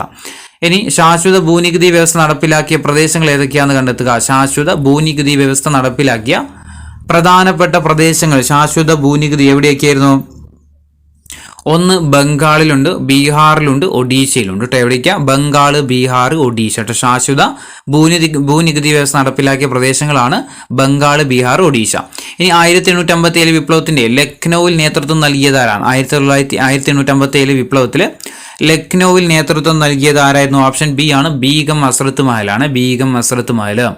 42 രാജ്മഹൽ കുന്നുകളുടെ താഴ്വരയിൽ ജീവിച്ചിരുന്ന ഗോത്ര വിഭാഗം ഏതാണ്? രാജ്മഹൽ കുന്നുകളുടെ താഴ്വരയിൽ ജീവിച്ചിരുന്ന ഗോത്ര വിഭാഗം ഏതാ? ഓപ്ഷൻ ഡി ആണ് സാന്താൾമാർ ആണ്. 43 സാന്താൾ കലാപം നടന്ന വർഷം ഏതാണ്? സാന്താൾ കലാപം നടന്ന വർഷം ഏതാ? 1885. 1855. ഓപ്ഷൻ സി ആണ് 1855 ഇത് സാന്താൾ കലാപം നടന്നത്. ഇനി 44ാമത്തെ ചോദ്യം, എ കോളത്തിന് അനുയോജ്യമായത് ബി കോളത്തിൽ നിന്ന് ക്രമീകരിക്കട്ടോ. ഇത് എ കോളമാണ്, ഇത് ബി കോളം കേട്ടോ. അതായത് പിന്നെ സാമൂഹ്യ പരിഷ്കർത്താക്കളും അവരുടെ പരിഷ്കരണ പ്രസ്ഥാനങ്ങളും യോജിപ്പിക്കാൻ വേണ്ടിയിട്ടാണ്. വസ്തുതാര GG അഗാർക്കർ അല്ലേ. GG അഗാർക്കർ സ്ഥാപിച്ചത് ഏതാ? ഡെക്കാൻ എഡ്യൂക്കേഷൻ സൊസൈറ്റി അല്ലേ. ഡെക്കാൻ എഡ്യൂക്കേഷൻ സൊസൈറ്റി ആരാ? GG അഗാർക്കർ ആണ്. DK കാർവെ ആണെങ്കിൽ ഇന്ത്യയിലെ ആദ്യത്തെ വനിതാ സർവകലാശാല സ്ഥാപിച്ചു. ഇനി രവീന്ദ്രനാഥ ടാഗോർ സ്ഥാപിച്ചതാണ് ഇത് വിശ്വഭാരതി സർവകലാശാല. ഡോക്ടർ സക്കീർ ഹുസൈൻ അല്ലെ. ഡോക്ടർ സക്കീർ ഹുസൈൻ ഇതാ ജാമിയ മില്ലിയ ഇസ്ലാമിയ അല്ലെ. ജാമിയ മില്ലിയ ഇസ്ലാമിയ. അതായത് 1 C ആണ്, 2 D, 3 A, 4 B. അപ്പോൾ GG അഗാർക്കർ ഏതാ? GG Agarkar Deccan education society. DK Karve ചോദിച്ചാൽ ഏതാ? വനിതാ സർവകലാശാല. രവീന്ദ്രനാഥ ടാഗോർ വിശ്വഭാരതി സർവകലാശാല. Doctor Zakir Hussain Jamia Millia university. 45ാമത്തെ ചോദ്യം, പ്രേമാശ്രമം, രംഗഭൂമി എന്നീ കൃതികൾ എഴുതിയതാരാണ്? പ്രേമാശ്രമം, രംഗഭൂമി എന്ന കൃതികൾ എഴുതിയത് ആരാ ഓപ്ഷൻ സി ആണ് പ്രേംചന്ദ്. 46 ഹയാത്തി സാദി ഹയാത്തി ജാവീദ് എന്നീ ഉറുദു കവിതകൾ എഴുതിയതാരാണ്? ഹയാത്തി സാദി ഹയാത്തി ജാവീദ് എന്നീ ഉറുദു കൃതികൾ രചിച്ചത് ആരായിരുന്നു? ഓപ്ഷൻ എ ആണ് അൽതാഫ് ഹുസൈൻ ഹാലി, അല്ലെ ഓപ്ഷൻ എ ആണ് അൽതാഫ് ഹുസൈൻ ഹാലി. 47 നിബന്ധമാല എന്ന മറാഠി കൃതിയുടെ കർത്താവ് ആരാ? നിബന്ധമാല എന്ന മറാഠി കൃതിയുടെ കർത്താവ് ആരാ? ഓപ്ഷൻ എ ആണ് വിഷ്ണു കൃഷ്ണ ചിപ്ലുങ്കർ ആണ്. 48 സേവാസദൻ എന്ന കൃതിയുടെ കൃതി ആരുതാ? സേവാസദൻ എന്ന കൃതി ആരുടേതാ? ഓപ്ഷൻ ഡി ആണ് പ്രേംചന്ദ് ആണ്. 49 കണ്ണൻ പാട്ട് കുയിൽപ്പാട്ട് എന്നീ കൃതികൾ രചിച്ചതാരാ? കണ്ണൻ പാട്ട് കുയിൽപ്പാട്ട് എന്നീ കൃതികൾ രചിച്ചതാരാ? ഓപ്ഷൻ ഡി ആണ് സുബ്രഹ്മണ്യ ഭാരതി. 50 ഗോദാൻ എന്ന കൃതി രചിച്ചത്? ഗോദാൻ ആരതാ? ഗോദാൻ എന്നത് ഓപ്ഷൻ ഡി ആണ് പ്രേംചന്ദ്, അല്ലെ ഓപ്ഷൻ ഡി പ്രേംചന്ദിൻ്റെതാണ്. ഇനി 51ാമത്തെ ചോദ്യം, ഗോര എന്ന കൃതി എഴുതിയതാരാ? ഗോര എന്ന കൃതി എഴുതിയതാരാ? ഓപ്ഷൻ എ ആണ് രവീന്ദ്രനാഥ ടാഗോർ. 52 ഗീതാഞ്ജലി എന്ന കൃതി രചിച്ചതാരാ? ഗീതാഞ്ജലി എന്ന കൃതി രചിച്ചത് ഓപ്ഷൻ ബി ആണ് രവീന്ദ്രനാഥ ടാഗോർ. ഗോര, ഗീതാഞ്ജലി ഒക്കെ ആരതാ? രവീന്ദ്രനാഥ ടാഗോറിൻ്റെത്. 53 ശിശിർ കുമാർ ഘോഷ്, മോത്തിലാൽ ഘോഷ് എന്നിവർ ആരംഭിച്ച പത്രം ഏതാണ്? ശിശിർ കുമാർ ഘോഷ്, മോത്തിലാൽ ഘോഷ് എന്നിവർ ആരംഭിച്ച പത്രം ചോദിച്ചാൽ ഏതാ? ഓപ്ഷൻ ബി ആണ് അമൃത ബസാർ പത്രിക. ഓപ്ഷൻ ബി ആണ് അമൃത ബസാർ പത്രിക. 54 കേസരി മറാത്ത എന്നീ പത്രങ്ങൾ സ്ഥാപിച്ച ഇന്ത്യൻ സ്വാതന്ത്ര്യ സമര സേനാനി ആരാ? കേസരി മറാത്ത എന്നീ പത്രങ്ങൾ സ്ഥാപിച്ച ഇന്ത്യൻ സ്വാതന്ത്ര്യ സമര സേനാനി ആരാ? ഓപ്ഷൻ എ ആണ് ബാലഗംഗാധര തിലകനാണ്. 55 ബംഗാളി പത്രം സ്ഥാപിച്ച സ്വാതന്ത്ര്യ സമര സേനാനി ആരാ? ബംഗാളി എന്ന പത്രം സ്ഥാപിച്ച സ്വാതന്ത്ര്യ സമര സേനാനി ആരാ? ഓപ്ഷൻ ഡി ആണ് സുരേന്ദ്രനാഥ ബാനർജി. 56 ദാദാഭായ് നവറോജി ആരംഭിച്ച പത്രം ഏതാണ്? തന്നിരിക്കുന്നത് ദാദാഭായ് നവറോജി ആരംഭിച്ച പത്രമാണ് ഇത്. ദാദാഭായ് നവറോജിയാണ്. ഓപ്ഷൻ എ ആണ് വോയിസ് ഓഫ് ഇന്ത്യ. 57ാമത്തെ ചോദ്യം, ഷോം പ്രകാശ് എന്ന പത്രം സ്ഥാപിച്ചതാരാണ്? ഷോം പ്രകാശ് എന്ന പത്രം സ്ഥാപിച്ചത് ആരാ? ഓപ്ഷൻ ഡി ആണ് ഈശ്വരചന്ദ്ര വിദ്യാസാഗർ. 58ാമത്തെ ചോദ്യം, വന്ദേ മാതരം എന്ന പത്രം സ്ഥാപിച്ചതാരാ? വന്ദേ മാതരം എന്ന പത്രം സ്ഥാപിച്ചതാരാ? ഓപ്ഷൻ ബി ആണ് ലാലാ ലജ്പതി റായ്, അല്ലെ ഓപ്ഷൻ ബി ആണ് ലാലാ ലജ്പതി റായ്. 59ാമത്തെ ചോദ്യം, അലിഗഡ് പ്രസ്ഥാനത്തിന്റെ സ്ഥാപകൻ ആരാണ്? അലിഗഡ് പ്രസ്ഥാനത്തിന്റെ സ്ഥാപകൻ ഓപ്ഷൻ ബി ആണ് സർ സയ്യിദ് അഹമ്മദ് ഖാൻ.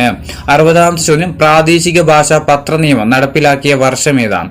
പ്രാദേശിക ഭാഷ പത്ര നിയമം നടപ്പിലാക്കിയ വർഷം 1878 1878 61ാമത്തെ ചോദ്യം, ദി ഹൈകാസ്റ്റ് ഹിന്ദു വുമൺ എന്ന രചനയുടെ കർത്താവ് ആരാണ്?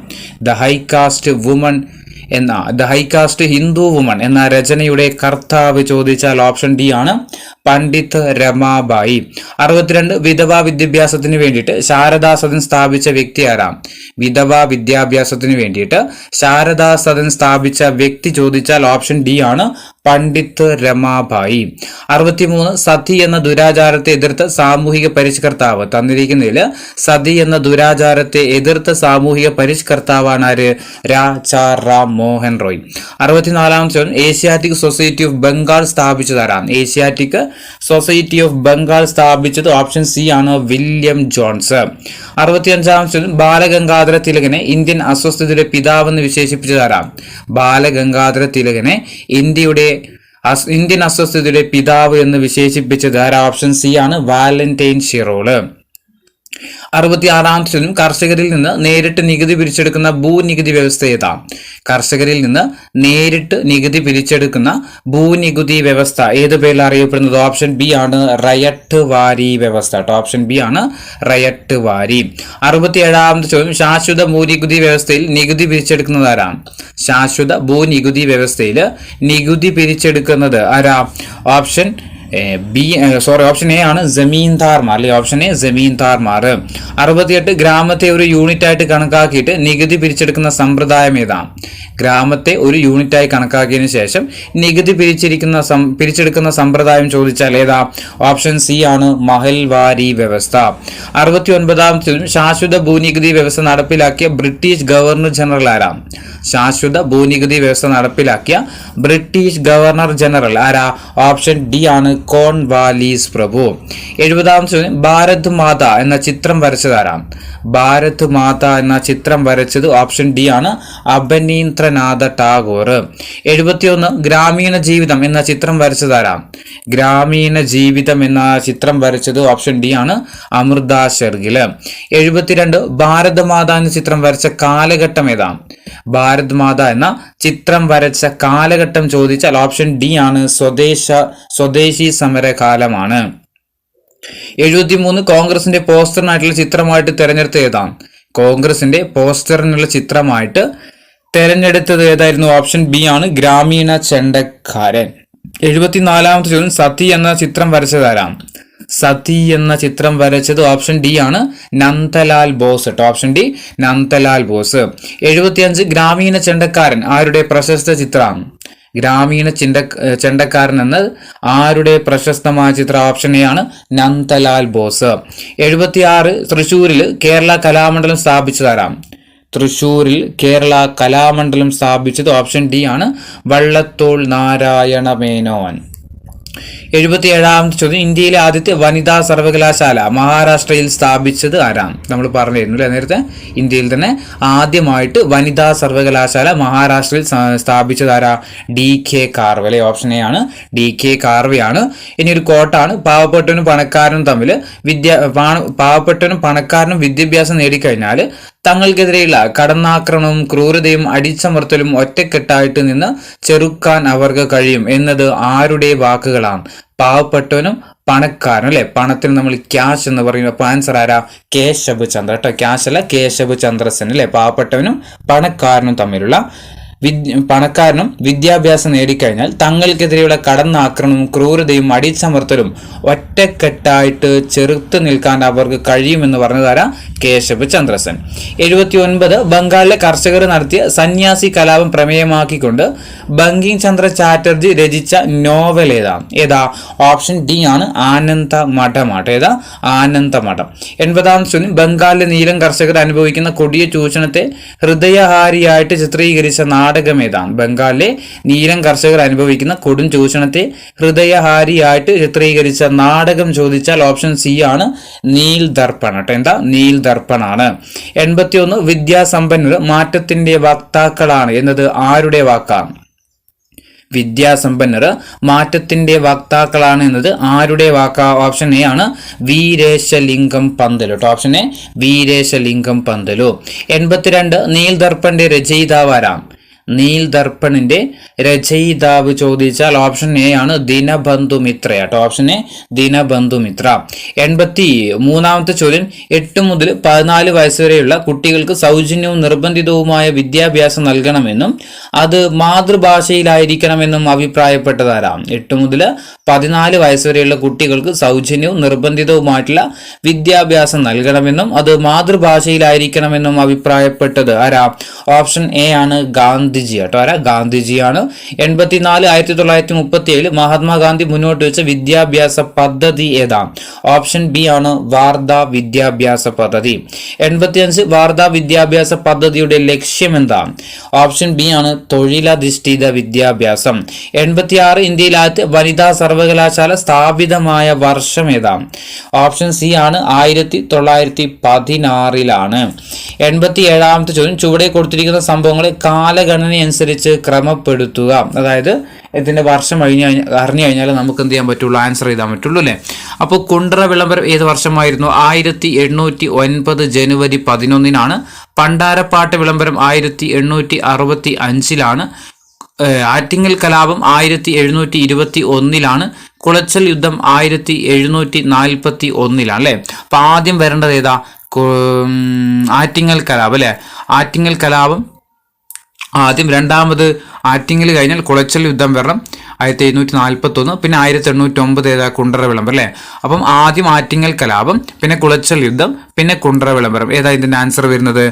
ഓപ്ഷൻ എ അല്ലേ ഇവര്? ആറ്റിങ്ങൽ കലാപം, കുളച്ചൽ യുദ്ധം, കുണ്ട്ര വിളംബരം, പണ്ടാരപ്പേട്ട വിളംബരം. ഓപ്ഷൻ എ ആണ് ഇതിന്റെ ആൻസർ. അപ്പൊ വർഷം ഓർത്തു നോക്കുക, ആൻസർ ചെയ്താൽ സുഖമായിരിക്കും. 88-ാമത്തെ ചോദ്യം ഈ കീരുമ്പഴി ചേർക്കാൻ വേണ്ടിയിട്ടാണ്. ചേരുംപടി ചേർക്കുക. അതുപോലെ നമ്മുടെ നിവർത്തന പ്രക്ഷോഭം, Malayali memorial, Thiruvithamkoor state congress, Ezhava memorial, Kochi രാജ്യപ്രജാമണ്ഡലം ഇതൊക്കെ രൂപീകൃതമായ വർഷവും പിന്നെ ചേരുംപടി ചേർക്കാം. ഫസ്റ്റത്തെ ഏതാ? കൊച്ചി രാജ്യപ്രജാമണ്ഡലം ഏതാ വർഷം? 1941. ഇനി ഈഴവ മെമ്മോറിയൽ എപ്പോൾ? 1896. തിരുവിതാംകൂർ സ്റ്റേറ്റ് കോൺഗ്രസ് 1938. മലയാളി മെമ്മോറിയൽ 1891. നിവർത്തന പ്രക്ഷോഭം 1932 അല്ലേ. ഒപ്പം വർഷം ഓർത്തു നോക്കുക. കൊച്ചി രാജ്യപ്രജാമണ്ഡലം ഏതാ വർഷം? 1941. Ezhava memorial 1896. Thiruvithamkoor state Congress 1938. Malayali memorial 1891. നിവർത്തന പ്രക്ഷോഭം 1932. 89-ാം ചോദ്യം. ബ്രിട്ടീഷുകാർക്കെതിരായ ചെറുത്തുനിൽപ്പിന് പഴശ്ശിരാജ നേതൃത്വം നൽകിയത് എവിടെയായിരുന്നു? മലബാറിൽ അല്ലെ. ബ്രിട്ടീഷുകാർക്കെതിരെ ചെറുത്തുനിൽപ്പിന് പഴശ്ശിരാജ നേതൃത്വം നൽകിയത് എവിടെയാ? മലബാറിലായിരുന്നു. 90-ാമത്തെ ചോദ്യം. ക്വിറ്റ് ഇന്ത്യ സമര കാലഘട്ടത്തിൽ കേരളത്തിൽ നടന്ന പ്രധാനപ്പെട്ട സംഭവം ചോദിച്ചാൽ ഏതാ? കീഴരിയൂർ ബോംബ് കേസ് അല്ലെ. എവിടെയാ? കോഴിക്കോട് ജില്ലയിലെ. 91. ലണ്ടൻ മിഷൻ സൊസൈറ്റിയുടെ പ്രവർത്തന മേഖല ഏതാ? ലണ്ടൻ മിഷൻ സൊസൈറ്റിയുടെ പ്രവർത്തന മേഖല ചോദിച്ചാൽ എവിടെയായിരുന്നു? ഓപ്ഷൻ ബി ആണ്, തിരുവിതാംകൂർ ആണ്. 92-ാമത്തെ ചോദ്യം. ചുവടെ നൽകിയിരിക്കുന്നതിൽ ആറ്റിങ്ങൽ കലാപവുമായിട്ട് ബന്ധപ്പെട്ട് തെറ്റായ പ്രസ്താവന ഓപ്ഷൻ ഡി ആണ്. 1721 തെറ്റാണ്. ആറ്റിങ്ങൽ കലാപം 1721 എന്നുള്ള കാര്യം ഓർത്ത് നോക്കുക. 800 അല്ല, 721. 1721. അപ്പം ബാക്കിയുള്ള കാര്യങ്ങൾ പഠിച്ചു നോക്കുക. ആറ്റിങ്ങൽ കലാപം നടക്കുന്ന സമയത്ത് വേണാട്ടിലെ ഭരണാധികാരി ആദിത്യവർമ്മയായിരുന്നു. ആറ്റിങ്ങൽ കലാപത്തിൽ വധിക്കപ്പെട്ട ബ്രിട്ടീഷ് ഉദ്യോഗസ്ഥനാണ് ഗിഫോർഡ്. ആറ്റിങ്ങൽ കലാപത്തെ തുടർന്ന് ഒപ്പുവെച്ച ഉടമ്പടിയാണ് ഇത് വേണാട് ഉടമ്പടി. 93-ാമത്തെ ചോദ്യം. പുന്നപ്രയിലും വയലാറിലും തൊഴിലാളികൾ നടത്തിയ സമരം പൗരസ്വാതന്ത്ര്യത്തിന് വേണ്ടിയുള്ളതായിരുന്നു എന്നത് ആരുടെ വാക്കുകളായിരുന്നു? പുന്നപ്രയിലും വയലാറിലും തൊഴിലാളികൾ നടത്തിയ സമരം പൗരത്വ സ്വാതന്ത്ര്യത്തിന് വേണ്ടിയുള്ളതായിരുന്നു എന്നത് ആരുടെ വാക്കാന്ന് ചോദിച്ചാൽ ഓപ്ഷൻ ഡി ആണ്, സി കേശവന്റെ വാക്കായിരുന്നു. 94 ഭാഷാടിസ്ഥാനത്തിൽ സംസ്ഥാന കോൺഗ്രസ് കമ്മിറ്റികൾ രൂപീകരിക്കാൻ തീരുമാനിച്ച കോൺഗ്രസ് സമ്മേളനം ഏതാണ്? ഭാഷാടിസ്ഥാനത്തിൽ സംസ്ഥാന കോൺഗ്രസ് കമ്മിറ്റികൾ രൂപീകരിക്കാൻ തീരുമാനിച്ച കോൺഗ്രസ് സമ്മേളനം ചോദിച്ചാൽ ഓപ്ഷൻ സി ആണ്, നാഗ്പൂർ സമ്മേളനമാണ്. ഇനി ഒന്നാം കേരള സംസ്ഥാന രാഷ്ട്രീയ സമ്മേളനം നടന്നത് എവിടെ വെച്ചാണ്? ഒന്നാം കേരള സംസ്ഥാന രാഷ്ട്രീയ സമ്മേളനം നടന്നത് എവിടെ വെച്ചായിരുന്നു? ഓപ്ഷൻ എ ആണ്, ഒറ്റപ്പാലം. ഏത് വർഷ? 1921 കേട്ടോ. 96 ആന്ധ്ര കേസരി എന്നറിയപ്പെടുന്ന നേതാവാരാണ്? ആന്ധ്ര കേസരി എന്നറിയപ്പെടുന്ന നേതാവാണ് ടി പ്രകാശ് അല്ലെ. ടി പ്രകാശം. ഇനി പയ്യന്നൂർ കോൺഗ്രസ് സമ്മേളനത്തിന് അധ്യക്ഷത വഹിച്ചതാരാണ്? പയ്യന്നൂർ കോൺഗ്രസ് സമ്മേളനത്തിൽ അധ്യക്ഷ വഹിച്ചത് ആരായിരുന്നു? ഓപ്ഷൻ ബി ആണ്, നെഹ്റു ആട്ടോ. നെഹ്റു ആണ്. 98-ാമത്തെ ചോദ്യം. മലയാളം സംസാരിക്കുന്ന പ്രദേശങ്ങളെ ഉൾപ്പെടുത്തിക്കൊണ്ട് കേരളം രൂപീകരിക്കണമെന്ന് സൂചിപ്പിക്കുന്ന EMS നമ്പൂതിരിപ്പാടിന്റെ ഗ്രന്ഥം ഏതാണ്? ഓപ്ഷൻ എ ആണ്, 1.25 കോടി മലയാളികൾ. 99 ബാസൽ ഇവാഞ്ചലിക്കൽ മിഷൻ BEMന്റെ പ്രവർത്തന മേഖല ഏതാണ്? ലണ്ടൻ മിഷൻ സൊസൈറ്റി നമ്മൾ പറഞ്ഞു എവിടെയായിരുന്നു? തിരുവിതാംകൂർ ആണ്. ഇവിടെ ചോദിച്ചിരിക്കുന്നത് ബാസൽ ഇവാഞ്ചലിക്കൽ മിഷന്റെ പ്രവർത്തന മേഖല എവിടെയായിരുന്നു? മലബാർ ആട്ടോ. എവിടെയാ? മലബാർ ആണ്. 100-ാമത്തെ ചോദ്യം. ചർച്ച് മിഷൻ സൊസൈറ്റിയുടെ പ്രവർത്തന മേഖല ഏതാണ്? CMS കേട്ടോ. ചർച്ച് മിഷൻ സൊസൈറ്റിയുടെ പ്രവർത്തന മേഖല, CMSന്റെ പ്രവർത്തന മേഖല എവിടെയായിരുന്നു? CMSന്റേത് നമുക്ക് 2 സ്ഥലത്തായിട്ട് പറയണം. അതായത് കൊച്ചിയിലും ഉണ്ടായിരുന്നു, അതുപോലെ മലബാറിലും ഉണ്ടായിരുന്നു കേട്ടോ. സോറി, കൊച്ചിയിലും തിരുവിതാംകൂർ കേട്ടോ. കൊച്ചിയിലും തിരുവിതാംകൂറിലും. ഇവിടെ തിരുവിതാംകൂർ ഇല്ലാത്തതുകൊണ്ട് കൊച്ചി മാത്രം. 101-ാമത്തെ ചോദ്യം. ഗുരുവായൂർ സത്യാഗ്രഹ കമ്മിറ്റിയുടെ പ്രസിഡന്റ് ആരായിരുന്നു? ഗുരുവായൂർ സത്യാഗ്രഹ കമ്മിറ്റിയുടെ പ്രസിഡന്റ് മന്നത്ത് പത്മനാഭനാണെങ്കിൽ ഗുരുവായൂർ സത്യാഗ്രഹ കമ്മിറ്റിയുടെ സെക്രട്ടറി ആരായിരുന്നു? കെ കേളപ്പൻ കേട്ടോ. പ്രസിഡന്റ് പിന്നെ മന്നത്ത് പത്മനാഭനും സെക്രട്ടറി ചോദിച്ചാൽ കെ കേളപ്പനുമാണ്. 103 ജാതിനാശിനി സഭ സ്ഥാപിച്ച സാമൂഹിക പരിഷ്കർത്താവ് ആരാണ്? ജാതിനാശിനി സഭ സ്ഥാപിച്ച സാമൂഹിക പരിഷ്കർത്താവ് ഓപ്ഷൻ സി ആണ്, ആനന്ദ തീർത്ഥൻ. 104 ആത്മബോധോദയ സംഘം സ്ഥാപിച്ചതാരാണ്? ആത്മബോധോദയ സംഘം സ്ഥാപിച്ചത് ഓപ്ഷൻ എ ആണ്, ശുഭാനന്ദ ഗുരുദേവൻ. 105 ആനന്ദ മഹാസഭ സ്ഥാപിച്ച സാമൂഹ്യ പരിഷ്കർത്താവാരാണ്? ആനന്ദ മഹാസഭ ബ്രഹ്മാനന്ദ ശിവയോഗി അല്ലെ. ബ്രഹ്മാനന്ദ ശിവയോഗിയാണ്. 106 VT ഭട്ടതിരിപ്പാട് സ്ഥാപിച്ചത് ഏതാണ്? തന്നിരിക്കുന്നതിൽ VT ഭട്ടതിരിപ്പാട് സ്ഥാപിച്ചത് ഓപ്ഷൻ ബി ആണ്, യോഗക്ഷേമ സഭ അല്ലെ. ഏതാ വർഷം? 1908 കേട്ടോ. 107 NSS സ്ഥാപിച്ചതാരാണ്? നായർ സർവീസ് സൊസൈറ്റി സ്ഥാപിച്ചതാരാ? NSS സ്ഥാപിച്ചത് ഓപ്ഷൻ ഡി ആണ്, മന്നത്ത് പത്മനാഭൻ. 108 ഗ്രേറ്റർ ഈഴവ അസോസിയേഷൻ സ്ഥാപിച്ചതാരാണ്? Greater Ezhava association option C ആണ്, ഡോക്ടർ പൽപു. 109 പ്രത്യക്ഷ രക്ഷാ ദേവസഭ സ്ഥാപിച്ച നവോത്ഥാന നായകനാരാം? PRDS അല്ലെ, പൊയ്കയിൽ യോഹന്നാൻ. ആരാ? പൊയ്കയിൽ യോഹന്നാൻ അല്ലെങ്കിൽ കുമാര ഗുരുദേവനാണ് ഇത് സ്ഥാപിച്ചത്? പ്രത്യക്ഷ രക്ഷാ ദൈവസഭ. 110 അരയ സമാജം സ്ഥാപിച്ചതാരാം? അരയ സമാജം സ്ഥാപിച്ചതാരാ? പണ്ഡിറ്റ് കറുപ്പൻ. ഓപ്ഷൻ സി പണ്ഡിറ്റ് കറുപ്പൻ ആണ്. ഇനി 111 തിരുവിതാംകൂർ മുസ്ലിം മഹാജനസഭ സ്ഥാപിച്ചതാരാം? തിരുവിതാംകൂർ മുസ്ലിം മഹാജനസഭ സ്ഥാപിച്ച നവോത്ഥാന നായകനായിരുന്നു ആര്? ഓപ്ഷൻ ബി വക്കം അബ്ദുൽ ഖാദർ മൗലവി. 112 സാധുജന പരിപാലന സംഘം സ്ഥാപിച്ചത്? സാധുജന പരിപാലന സംഘം സ്ഥാപിച്ചതാരാ? അയ്യങ്കാളിയാണ്. 113 ആത്മവിദ്യാസംഘം സ്ഥാപിച്ച സാമൂഹിക പരിഷ്കർത്താവ് ആരാം? ആത്മവിദ്യാസംഘം സ്ഥാപിച്ച സാമൂഹിക പരിഷ്കർത്താവ് ചോദിച്ചാൽ ഓപ്ഷൻ എ ആണ്, വാഗ്ഭടാനന്ദനാണ്. 114 പ്രഭാതം എന്ന പത്രം സ്ഥാപിച്ചതാരാം? പ്രഭാതം എന്ന പത്രം സ്ഥാപിച്ചതാരാ? ഓപ്ഷൻ ബി ആണ് EMS കേട്ടോ. കഴിഞ്ഞ LGS EMSന്റെ കുറിച്ച് ചോദിച്ചിട്ടുണ്ടായിരുന്നു, അപ്പോൾ ചോദിക്കാം. പ്രഭാതം ആരുതാ? EMSന്റേതാണ്. 115 പുന്നപ്ര വയലാർ സമരം നടന്ന ജില്ല ഏതാ? പുന്നപ്ര വയലാർ സമരം നടന്ന ജില്ല ഏതാ? ഓപ്ഷൻ ബി ആണ്, ആലപ്പുഴ അല്ലെ. 1946 പുന്നപ്ര വയലാർ സമരം നടക്കുന്നത്. ജില്ല ചോദിച്ചാൽ അത് ആലപ്പുഴയാണ്. ഇനി പുന്നപ്ര വയലാർ പ്രക്ഷോഭത്തിന് കാരണമായ തിരുവിതാംകൂറിലെ ദിവാൻ ആരാണ്? പുന്നപ്ര വയലാർ പ്രക്ഷോഭത്തിന് കാരണമായ തിരുവിതാംകൂറിലെ ദിവാൻ ചോദിച്ചാൽ ഓപ്ഷൻ എ ആണ്, സർ CP രാമസ്വാമി അയ്യർ. 117 വയലാർ സ്റ്റാലിൻ എന്നറിയപ്പെടുന്ന ആരാണ്? വയലാർ സ്റ്റാലിൻ എന്നറിയപ്പെടുന്ന ആരാ? CK കുമരപ്പ പണിക്കർ അല്ലെ. ഓപ്ഷൻ ബി ആണ്, CK കുമരപ്പ പണിക്കർ. 118 ശ്രീരംഗപട്ടണം സന്ധി ഒപ്പിട്ട വർഷം ഏതാണ്? ശ്രീരംഗപട്ടണം സന്ധി ഒപ്പിട്ട വർഷം ഓപ്ഷൻ എ ആണ്, 1792 119 മലബാർ ബ്രിട്ടീഷുകാർക്ക് ലഭിക്കാനിടയായ സന്ധി ഏതാ? മലബാർ ബ്രിട്ടീഷുകാർക്ക് ലഭിക്കാനിടയായ സന്ധി ചോദിച്ചാൽ ഏതാ? ശ്രീരംഗപട്ടണം സന്ധി കേട്ടോ. ഏതാ? ശ്രീരംഗപട്ടണം സന്ധി.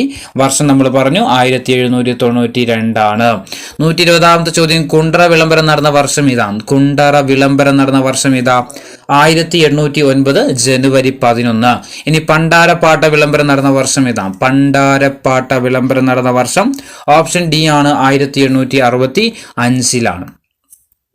122 കുടിയാന് ഭൂമിയുടെ മേലെ ഉടമസ്ഥാവകാശം നൽകിക്കൊണ്ട് 1896 തിരുവിതാംകൂറിൽ പാസാക്കിയ നിയമം ഏതാ? ഓപ്ഷൻ എ ആണ്, ജന്മി കുടിയാൻ നിയമം കേട്ടോ.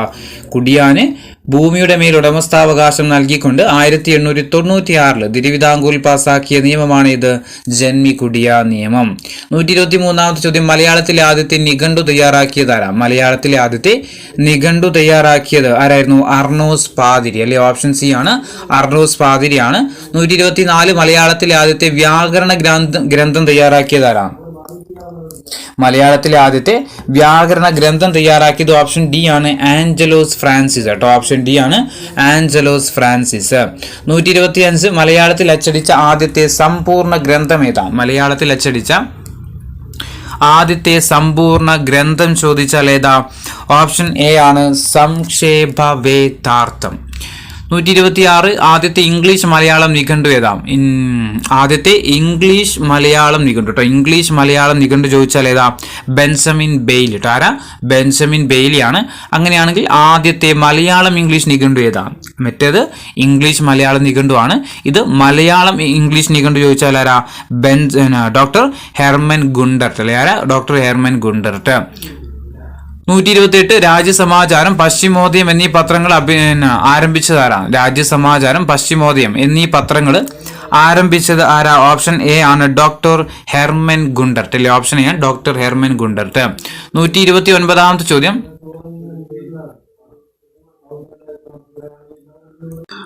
ചാന്നാർ സ്ത്രീകൾക്ക് മാറുമറക്കാനുള്ള അവകാശം ലഭിച്ച വർഷം ഏതാണ്? ചാന്നാർ സ്ത്രീകൾക്ക് മാറുമറക്കാനുള്ള അവകാശം ലഭിച്ച വർഷം 1859. ഇനി മാറുമറക്കാനുള്ള അവകാശം ചാന്നാർ സ്ത്രീകൾക്ക് നൽകിയ തിരുവിതാംകൂറിലെ രാജാവ് ആരാണ്? മാറുമറക്കാനുള്ള അവകാശം ചാന്നാർ സ്ത്രീകൾക്ക് നൽകിയ തിരുവിതാംകൂറിലെ രാജാവ് ഓപ്ഷൻ സി ആണ്, ഉത്രം തിരുനാള്. 131 വിദ്യ കൊണ്ട് പ്രബുദ്ധരാവാനും സംഘടന കൊണ്ട് ശക്തരാകാനും ഉദ്ബോധിച്ച സാമൂഹ്യ പരിഷ്കർത്താവ് ആരാ? വിദ്യ കൊണ്ട് പ്രബുദ്ധരാവാനും സംഘടന കൊണ്ട് ശക്തരാകാനും ഉദ്ബോധിച്ച സാമൂഹ്യ പരിഷ്കർത്താവ് ആരാ? ഓപ്ഷൻ ഡി ആണ്, ശ്രീനാരായണ ഗുരു ആണ്. 132 വൈക്കം സത്യാഗ്രഹത്തിന് അനുഭാവം പ്രകടിപ്പിച്ചുകൊണ്ട് സംഘടിപ്പിച്ച ജാഥ ഏതാ? വൈക്കം സത്യാഗ്രഹത്തിന് അനുഭാവം പ്രകടിപ്പിച്ചുകൊണ്ട് സംഘടിപ്പിച്ച ജാഥ ചോദിച്ചാൽ ഓപ്ഷൻ ഡി ആണ്, സവർണ ജാഥയാണ്. 133 സവർണ ജാഥക്ക് നേതൃത്വം നൽകിയതാരാ? സവർണ ജാഥക്ക് നേതൃത്വം നൽകിയതാരായിരുന്നു? മന്നത്ത് പത്മനാഭനാണ്. 1934 ഗാന്ധിജി നിയമലംഘന പ്രസ്ഥാനം പിൻവലിച്ചതിൽ പ്രതിഷേധിച്ച് കേരളത്തിൽ കോൺഗ്രസ് പ്രവർത്തകരിൽ ഒരു വിഭാഗം ചേർന്ന് രൂപീകരിച്ച പാർട്ടി ഏതാണ്? 1934 ഗാന്ധിജി നിയമലംഘന പ്രസ്ഥാനം പിൻവലിച്ചതിന്റെ പേരിൽ അതിൽ പ്രതിഷേധിച്ചിട്ട് കേരളത്തിൽ കോൺഗ്രസ് പ്രവർത്തകരിൽ ചില ആളുകൾ രൂപീകരിച്ച പാർട്ടി ഏതാ? ഓപ്ഷൻ ഡി ആണ്, കോൺഗ്രസ് സോഷ്യലിസ്റ്റ് പാർട്ടി കേട്ടോ. Congress socialist party.